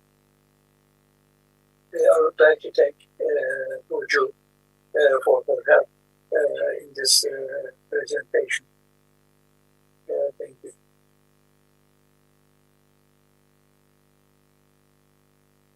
Architecture starts with the exploration of the context, which is composed of the explicit and implicit values. That is an important issue in architectural education, which have commonly been argued upon since the beginning. It is natural to propound different opinions on the matter. In contrast to the approaches which have been developed upon the positivist, materialist visions, especially of West, in Muslim world, and embracing unifying approach encounter in understanding the creation, which eventually leads to understand the context. Mimar, as an architect in Islamic culture, can be defined as the one who tries to understand the absolute being and is the one who executes in this evident context, which is the manifestation of intimate, the hidden, the only, and the absolute. Essentially, it is impossible for a society that has been able to understand the principles of La mevcude illallah. There is no existence but Allah. La faile illallah. There is no doer but Allah. To not comprehend existence in unity. La ilaha illallah. There is no God but Allah. However, much of life appears to manifest itself through the order of plurality, organized by the opposites. The manifested order is actually unison through the organizer and through the doer.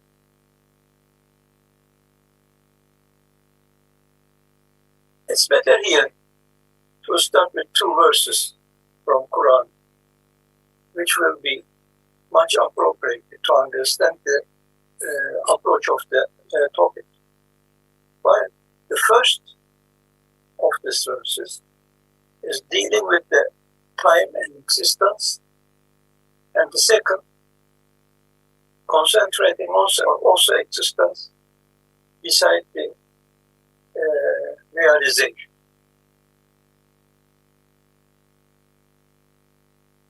The first one is وَالْأَوَّلُ وَالْآخِرُ وَالظَّاهِرُ وَالْبَاطِنُ وَهُوَ بِكُلِّ شَيْءٍ عَلِيمٌ. Is the first and the last, the apparent and the intimate, and he is of all things known. From this verse, what we made with that is paving us a way of seeing the creation and to adopt ourselves in this creation. So it may be interpreted that matter cannot be separated from the idea and idea from the matter. Thus, esoteric from the esoteric and esoteric from the exoteric. The primal from the consecutive and consecutive from the prime. So, this is the expression of seeing the creation as a vata, as a unity.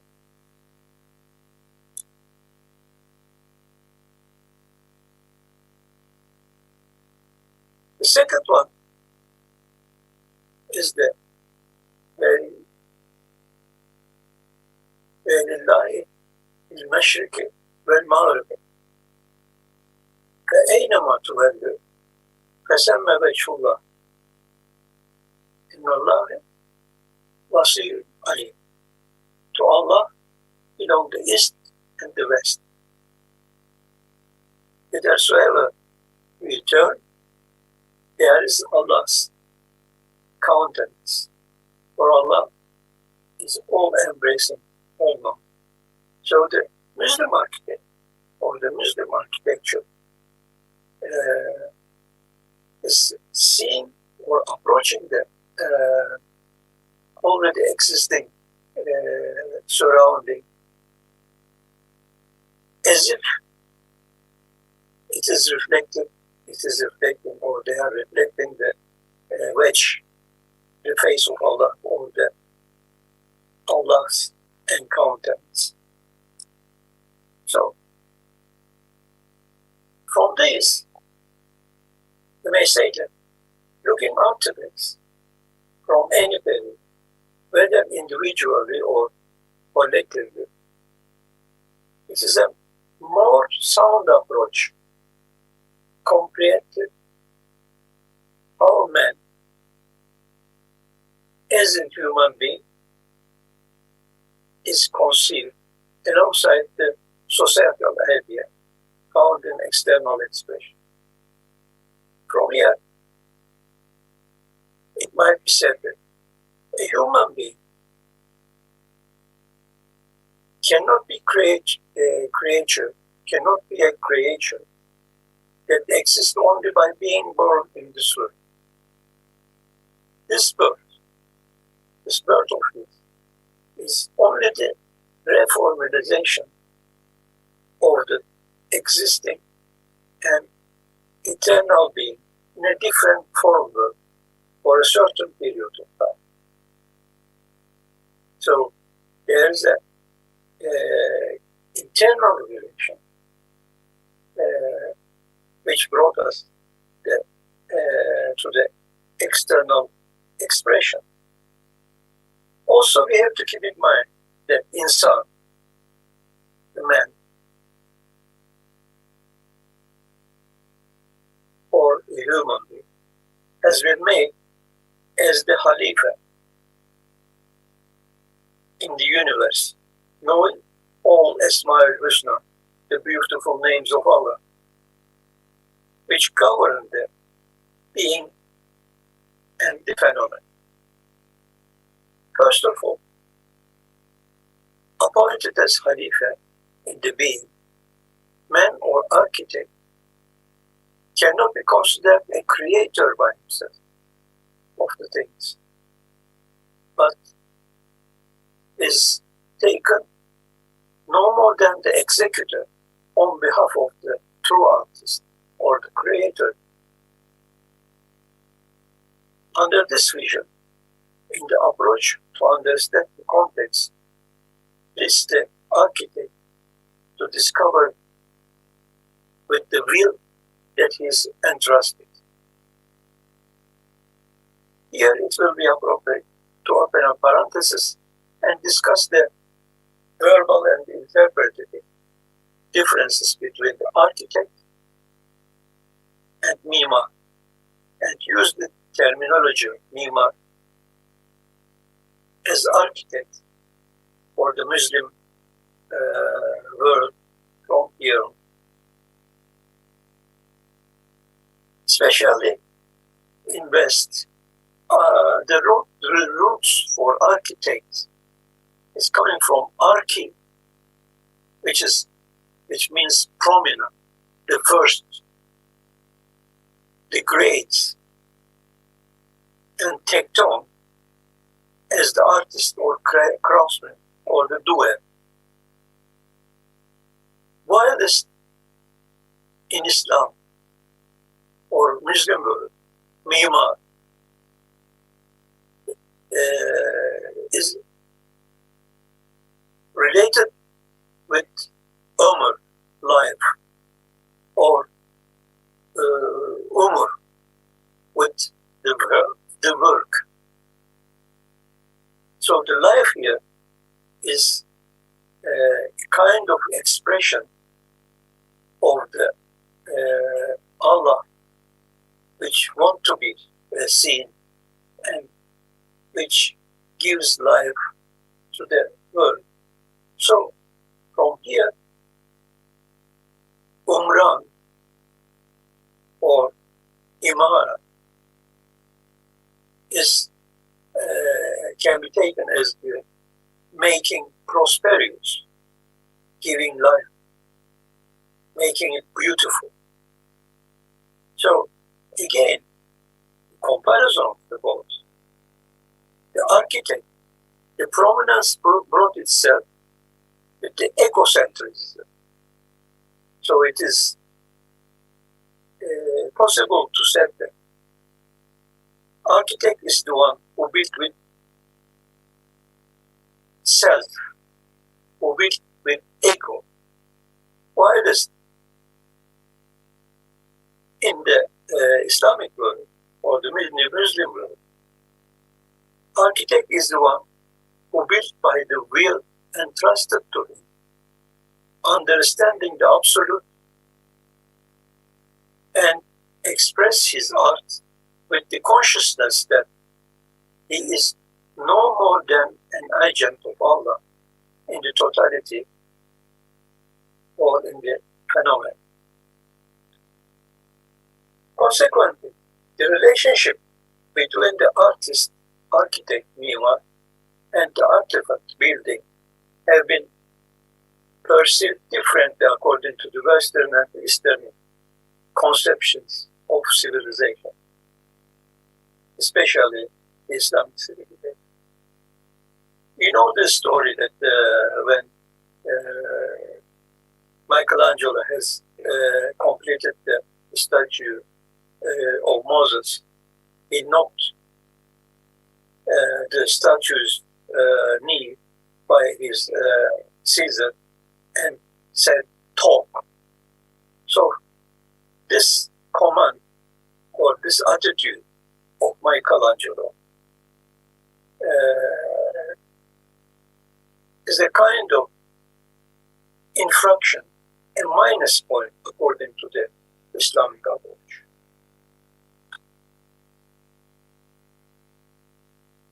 So, but on the other hand, although many of the architects of the Muslim world would not prefer to write much, Mimar Sinan, the great architect of the Ottoman Empire, has expressed his thought through the pen of Mustafa Sahi Çelebi. And what it can be deducted from some of the sentences, where I don't have enough time to read it, it can be deducted that as long as man, as the domain of heart and soul, does not build the pavilion of his existence and does not decorate the mosque of heart of his with beautiful morals good morals and beauty and make it flourish. He cannot make his environment flourish either. So you may compare the two attitudes of the two great architects and artists of two cultures. Of course, in historical perspective, it is natural to exploit this expedition, starting by land, location, topography, climate, that is material side of the context. The more learning from the earth leads the first explorers to integrate more values and to attribute meaning to what they have achieved. In due time, under the tendency of urbanization, development towards the division of labor and function have brought specialization with it, which at first set the urban vernacular that leads to the formal architecture. Thus, the impact of the religion on architecture, consequently on architectural education, was heavily seen during the ancient, classical, and medieval periods. However, the ascent in the knowledge and the rise of the soul towards the direction of the absolute gain importance, which reflects the arts and crafts and architectural education. This is true up to the Enlightenment periods in the West and in all the Islamic world, and also I believe that it is true for the Far Eastern cultures as well. So, this tendency have taken place in the teachings of guilds. If one is posed the question, by whom and for whom this artful construction born out of such an artful creation in the universe? No doubt, one is faced with the issue that individual and social as art. Even though an edifice is realized through the hands of artisan or an architect, M.Arch, the artist in turn, product of the idea of civilization, he or she is affiliated to. So there is a direct relationship between the artisan, edifices, and the society. So the more deeper the understanding of society,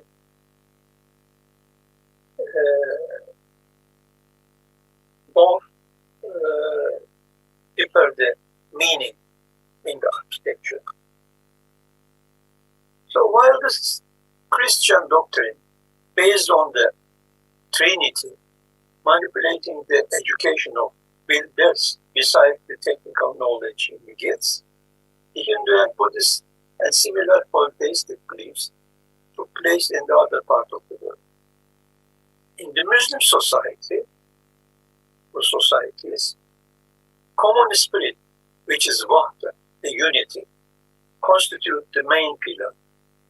Like all other institutions of the society, it is realized that the belief in unity or Wahda have manipulated the organization and teaching of guilds, especially the builders' guild. By this way, master or M.Arch was educated as a hypostasis, or the person who is proceeding on the path of the refinement. So, Mimar have been raised as an able plus refined person, builder, both in knowledge and in moral values. So when we come to the formal, urban, formal architectural period, we see there is a continuity in the Western world, but because of the breaks, because of the shifts in the Islamic world or the Muslim world, there's a fluctuation. So we can trace that the formal architectural education in the East, in the West, depends on secular positive materialist versions plus social and economic isms like Dadaism, existentialism, and so all the philosophic understanding. And from there, the new trends, approaches in architecture and architectural education. And it brings the individualist, egocentric tastes and languages which are imposed to the Western society by the architect. But while in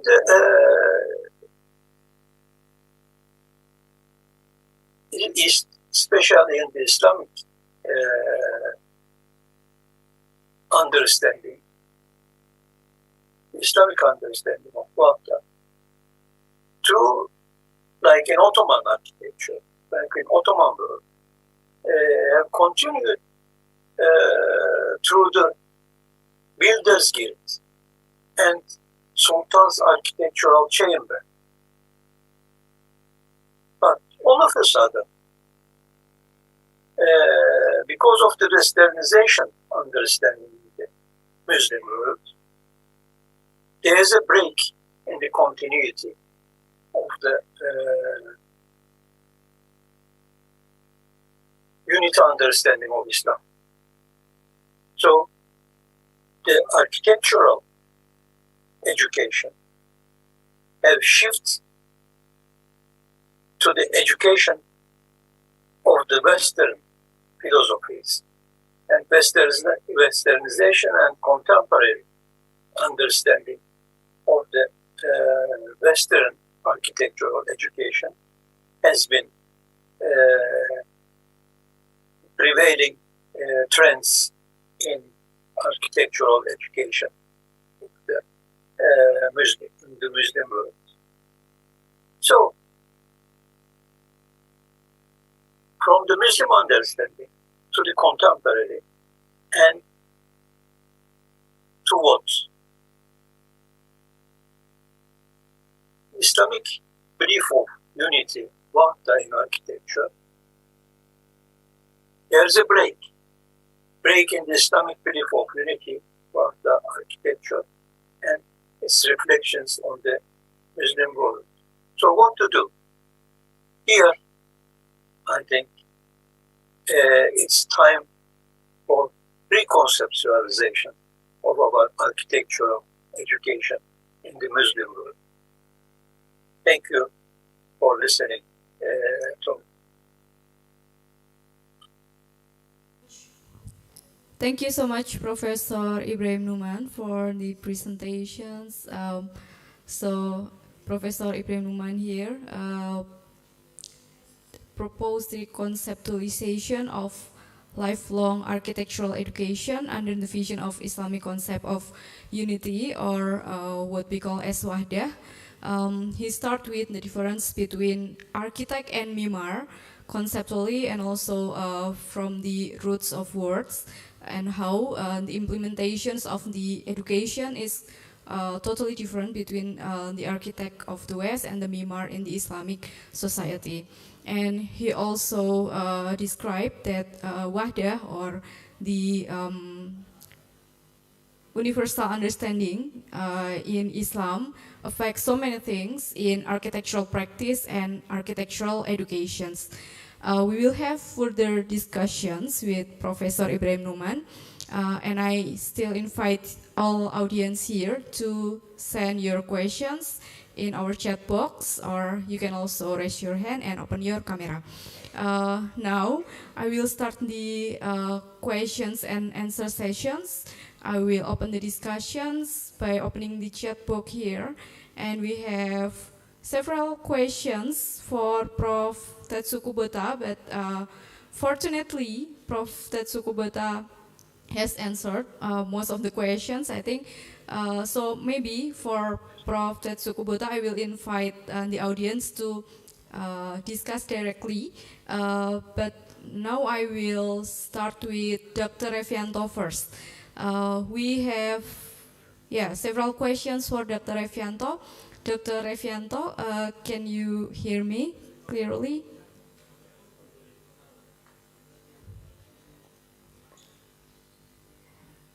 Hello, Dr. Revianto.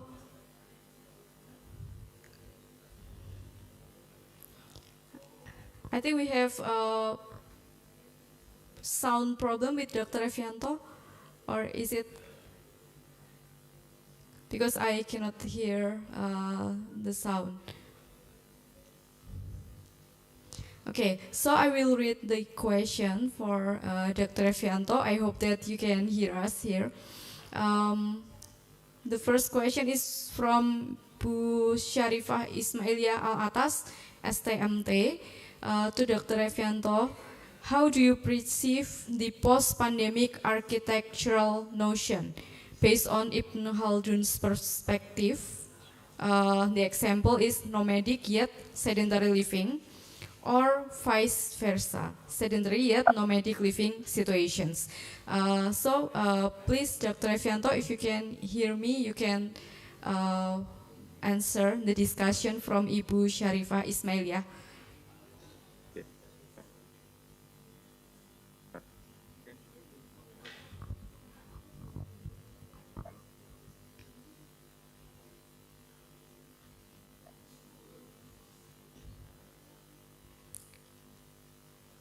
Oh, I'm afraid that we still cannot hear Dr. Revianto here.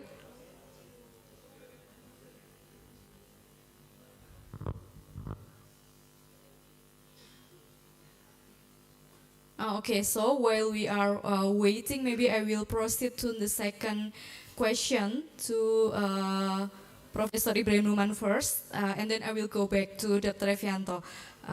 Please wait a moment, Dr. Revianto. The next question is for Professor Ibrahim maybe forget to rename, but I will just read the question. What do you think about Islam in Indonesia? We were from Hindu Buddhism and exchange for Islam. What is Islamic architecture education should be? That one is from Nura Abdullah. So please, Professor Ibrahim Numan. Of course, and I have been to Indonesia for several times, and it's lucky for me to have a balance to the architecture. Of course, there is a continuity of the vernacular conceptions, especially in the formal conceptions, due to the climatic conditions and due to the availability of the materials and so on. But after Islam introduced, also like in Turkey and like in most of the Muslim countries, there is a tendency in the break of the Islamic approach, raising the architects or the builders as a person who has the depth in understanding the unity, because of the formal architectural education nowadays is based on the architectural educational technology developed in the West. So also there are the impact, of course, which Professor Revianto has mentioned, the introduction of new technologies, new inventions. So there's uncertainty there as well. So we have to revise our educational, we have to rethink our educational approaches. What we may introduce to achieve or to introduce the water to our students, the conception of water to our students.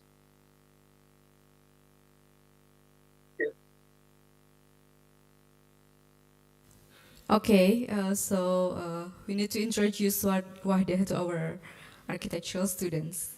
It's like a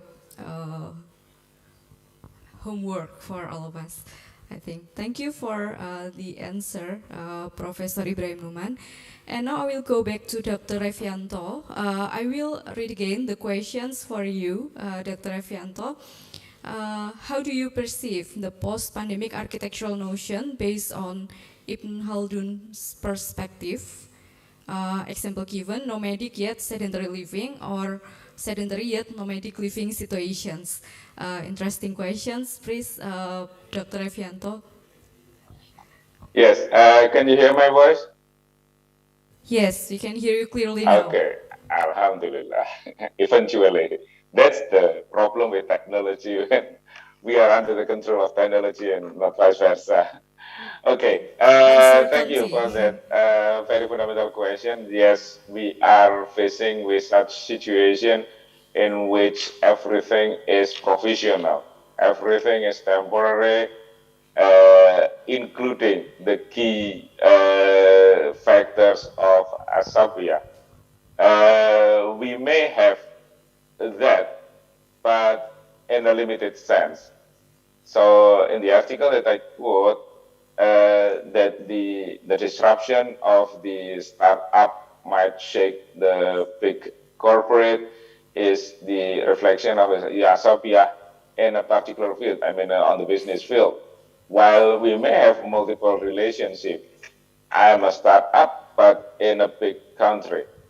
So the relationship with my business, the relationship with my nation, the relationship with my community might have different affiliation.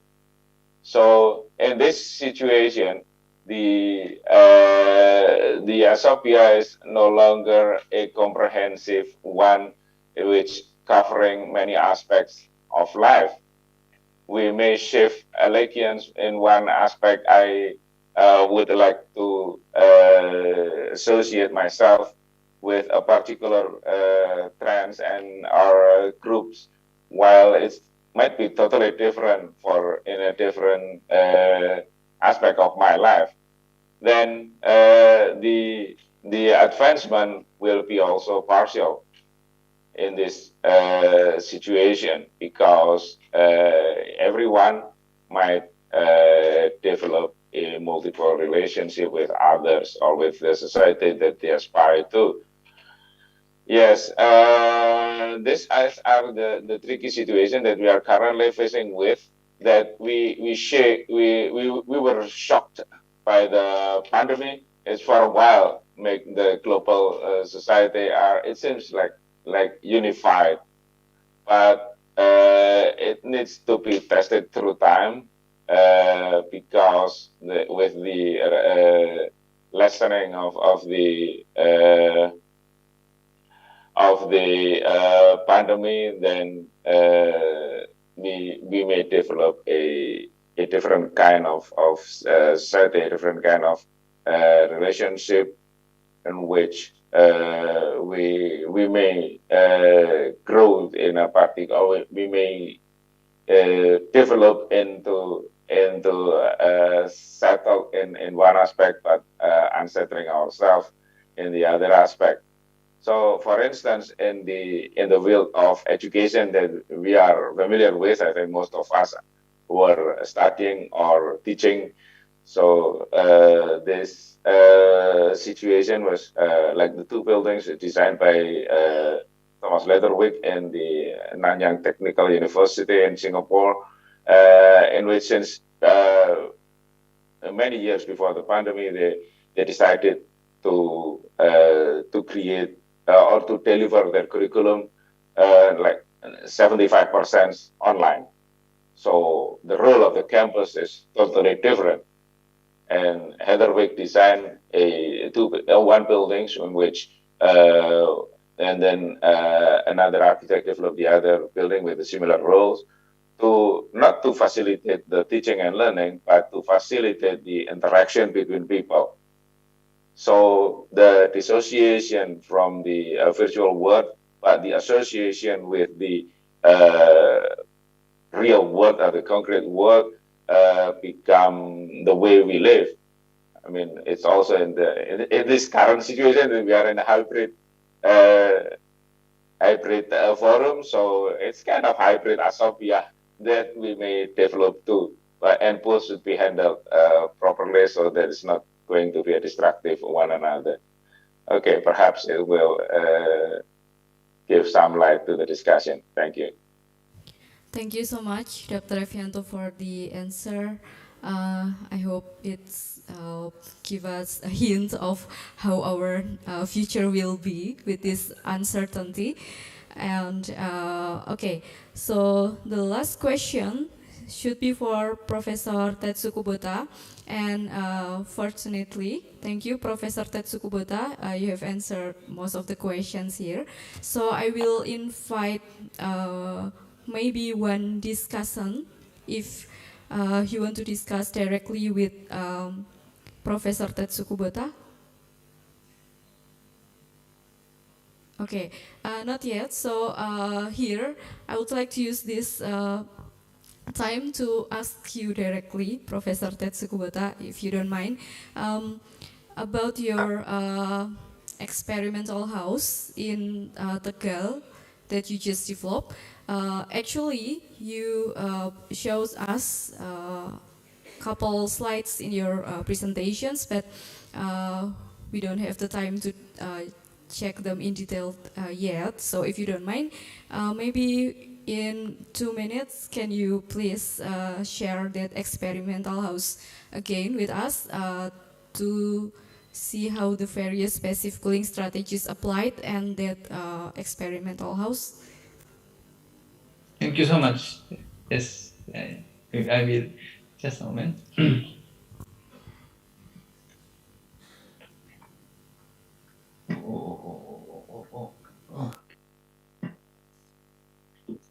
Yeah, thank you very much. So the main point of our experimental house is, as I mentioned, the ventilation system. So right. So the most important design feature is the internal void, the vertical void. Right. So this is because, as I mentioned, most of the public apartments and even private apartments in Indonesia, and not only Indonesia actually. I had one exchange student from India at the time, and then I asked him to investigate the similar apartment in India, and also in India, also the most of the public apartment are so-called double-loaded apartment. So center is corridor, and then both sides of the spaces are occupied spaces. So in that case, as I mentioned in the presentation, the cross ventilation cannot be expected, especially for the leeward side, right? So therefore, we design kind of a vertical void. And then also the important point number 2 is our vertical void is not open but closed. So why closed? Because normally if you design this kind of vertical void, perhaps, yes, the rooftop is open, right? But in this case, we believe that it is very important to close the rooftop space. So this is because, as I mentioned, so we try to increase the wind pressure inside of the void. Right? If you open the rooftop here, so yes, we cannot increase the wind pressure inside of the void space. Right? So that's why we, close the rooftop and then increase the wind pressure inside of the void, and so that we can create some wind pressure difference between void space and outside for the reward unit, and then so that they can enjoy the cross ventilation. So that is a mechanism actually, and also PLT play an important role, right? So interestingly, normally yes, we cannot expect a good wind on the ground level. But interestingly, if you design the PLT space, we can experience the nice wind speed on the PLT space. So this is because of the Venturi effect, right? So some of the wind, once the building receive the wind from, let's say, right-hand side, for instance, in this chart, right? Some of the wind goes up, and some of the wind goes down, right? And then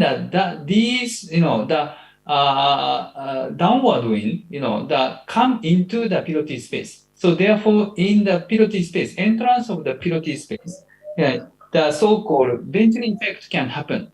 So therefore, interestingly, in the PLT space, yes, wind speed can be increased nicely, right? So that is also important, point of this idea. And then we put the wind catcher, and then we direct the increased wind speed to the void space and increase the wind pressure inside of the void. Right. And then other than that, we also designed the underfloor space, as I told you before. And then we put the so-called PCM. PCM is the phase change material. We can artificially change the thermal capacity of the material, right? And then so that we can store the cool during the night time, right? And then daytime, yes, the floor surface temperature is still cool, because of the storage effect of the PCM, right? And then occupant can enjoy the cool from the floor through conduction, as I mentioned, and also radiation. Right. So that is the point of this, the experimental house. Right. This one is 1 year ago. No, before COVID actually. So we had this kind of opening ceremony, right, 2 years ago, before COVID actually. So then now, finally it's open, and then now we went to the experimental house, quite recently, as I mentioned, and then now we are doing the experiment by using this experimental house. So I think maybe if you are interested, please visit our experimental house. Now it is open. So thank you very much. Thank you very much, Professor Tetsu Kubota. If we have the opportunities, maybe only we can visit the experimental house in Tegal and conduct some experiments there and learn how the passive strategy is applied by Professor Tetsu Kubota there. Thank you so much. Finally, we arrive in the end of our sessions. I would like to say thank you very much and express our gratitude to have 3 invited speakers here, Professor Tetsu Kubota from Japan, and then Dr. Revianto Budi Santoso from Yogyakarta, and also Professor Ibrahim Numan from Istanbul. Thank you so much, and thank you so much for the audience, for the questions, for the discussions. It's also inspiring, and I hope we all get the insight from our valuable professors here. I will deliver the time back to Dr. Herman, and I will thank you all, and I will close the sessions by reciting Hamdalah together. Alhamdulillahirabbil alamin. Back to you, Dr. Herman Felani. Assalamualaikum warahmatullahi wabarakatuh.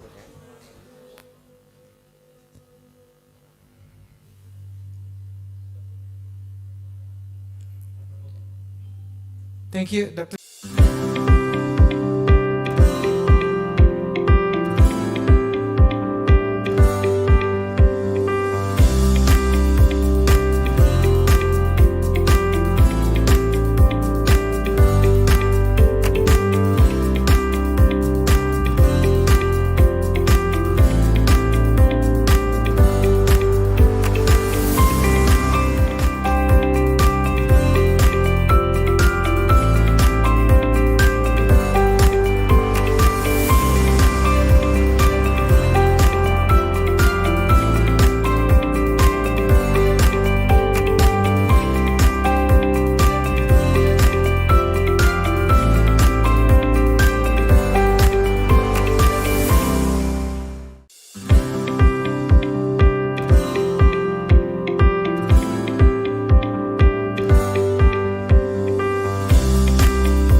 Thank you very much, Dr. Joe, and all of our speakers, Professor Ibrahim, Professor Tetsu, and Dr. Efi. If all of the speakers are still in the Zoom, maybe we would like to have a virtual photo session with all of the speakers. Okay, if our speakers are still available. Okay, no problem. I hope the operator already managed the photo session during the discussion session. Okay, ladies and gentlemen, now that was the end for the plenary sessions. Now we will have the break sessions before we move to the heritage workshop. And the heritage workshop, I think, will be started at 1 p.m. later for those who have registered. But before that, I would like to invite Mr. Gali Gunagama to be here with me to inform you all about the virtual exhibitions that will be available during this program. So, to Mr. Gali, this is your show.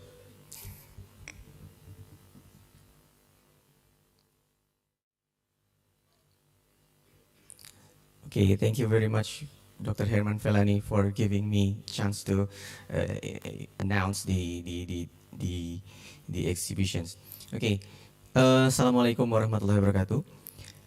Good afternoon, dear distinguished guests.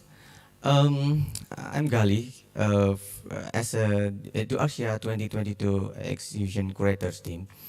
We would like to invite you to visit the eduARCHsia 2022 virtual exhibition. This exhibition showcases the best works of our students in the 2021-2022 academic year. This exhibition will be held during the eduARCHsia 2022 from 25th to 27th of October 2022. In the exhibitions, we have prepared the 3 hidden objects. So if you can find and follow the link in the objects, you are entitled to prize from us. We will announce the winners on the last day of eduARCHsia 2022 event. Please visit architecture-uii.architeps.com for our other virtual exhibits. Thank you for your attention. See you in our virtual exhibition. Wassalamualaikum warahmatullahi wabarakatuh.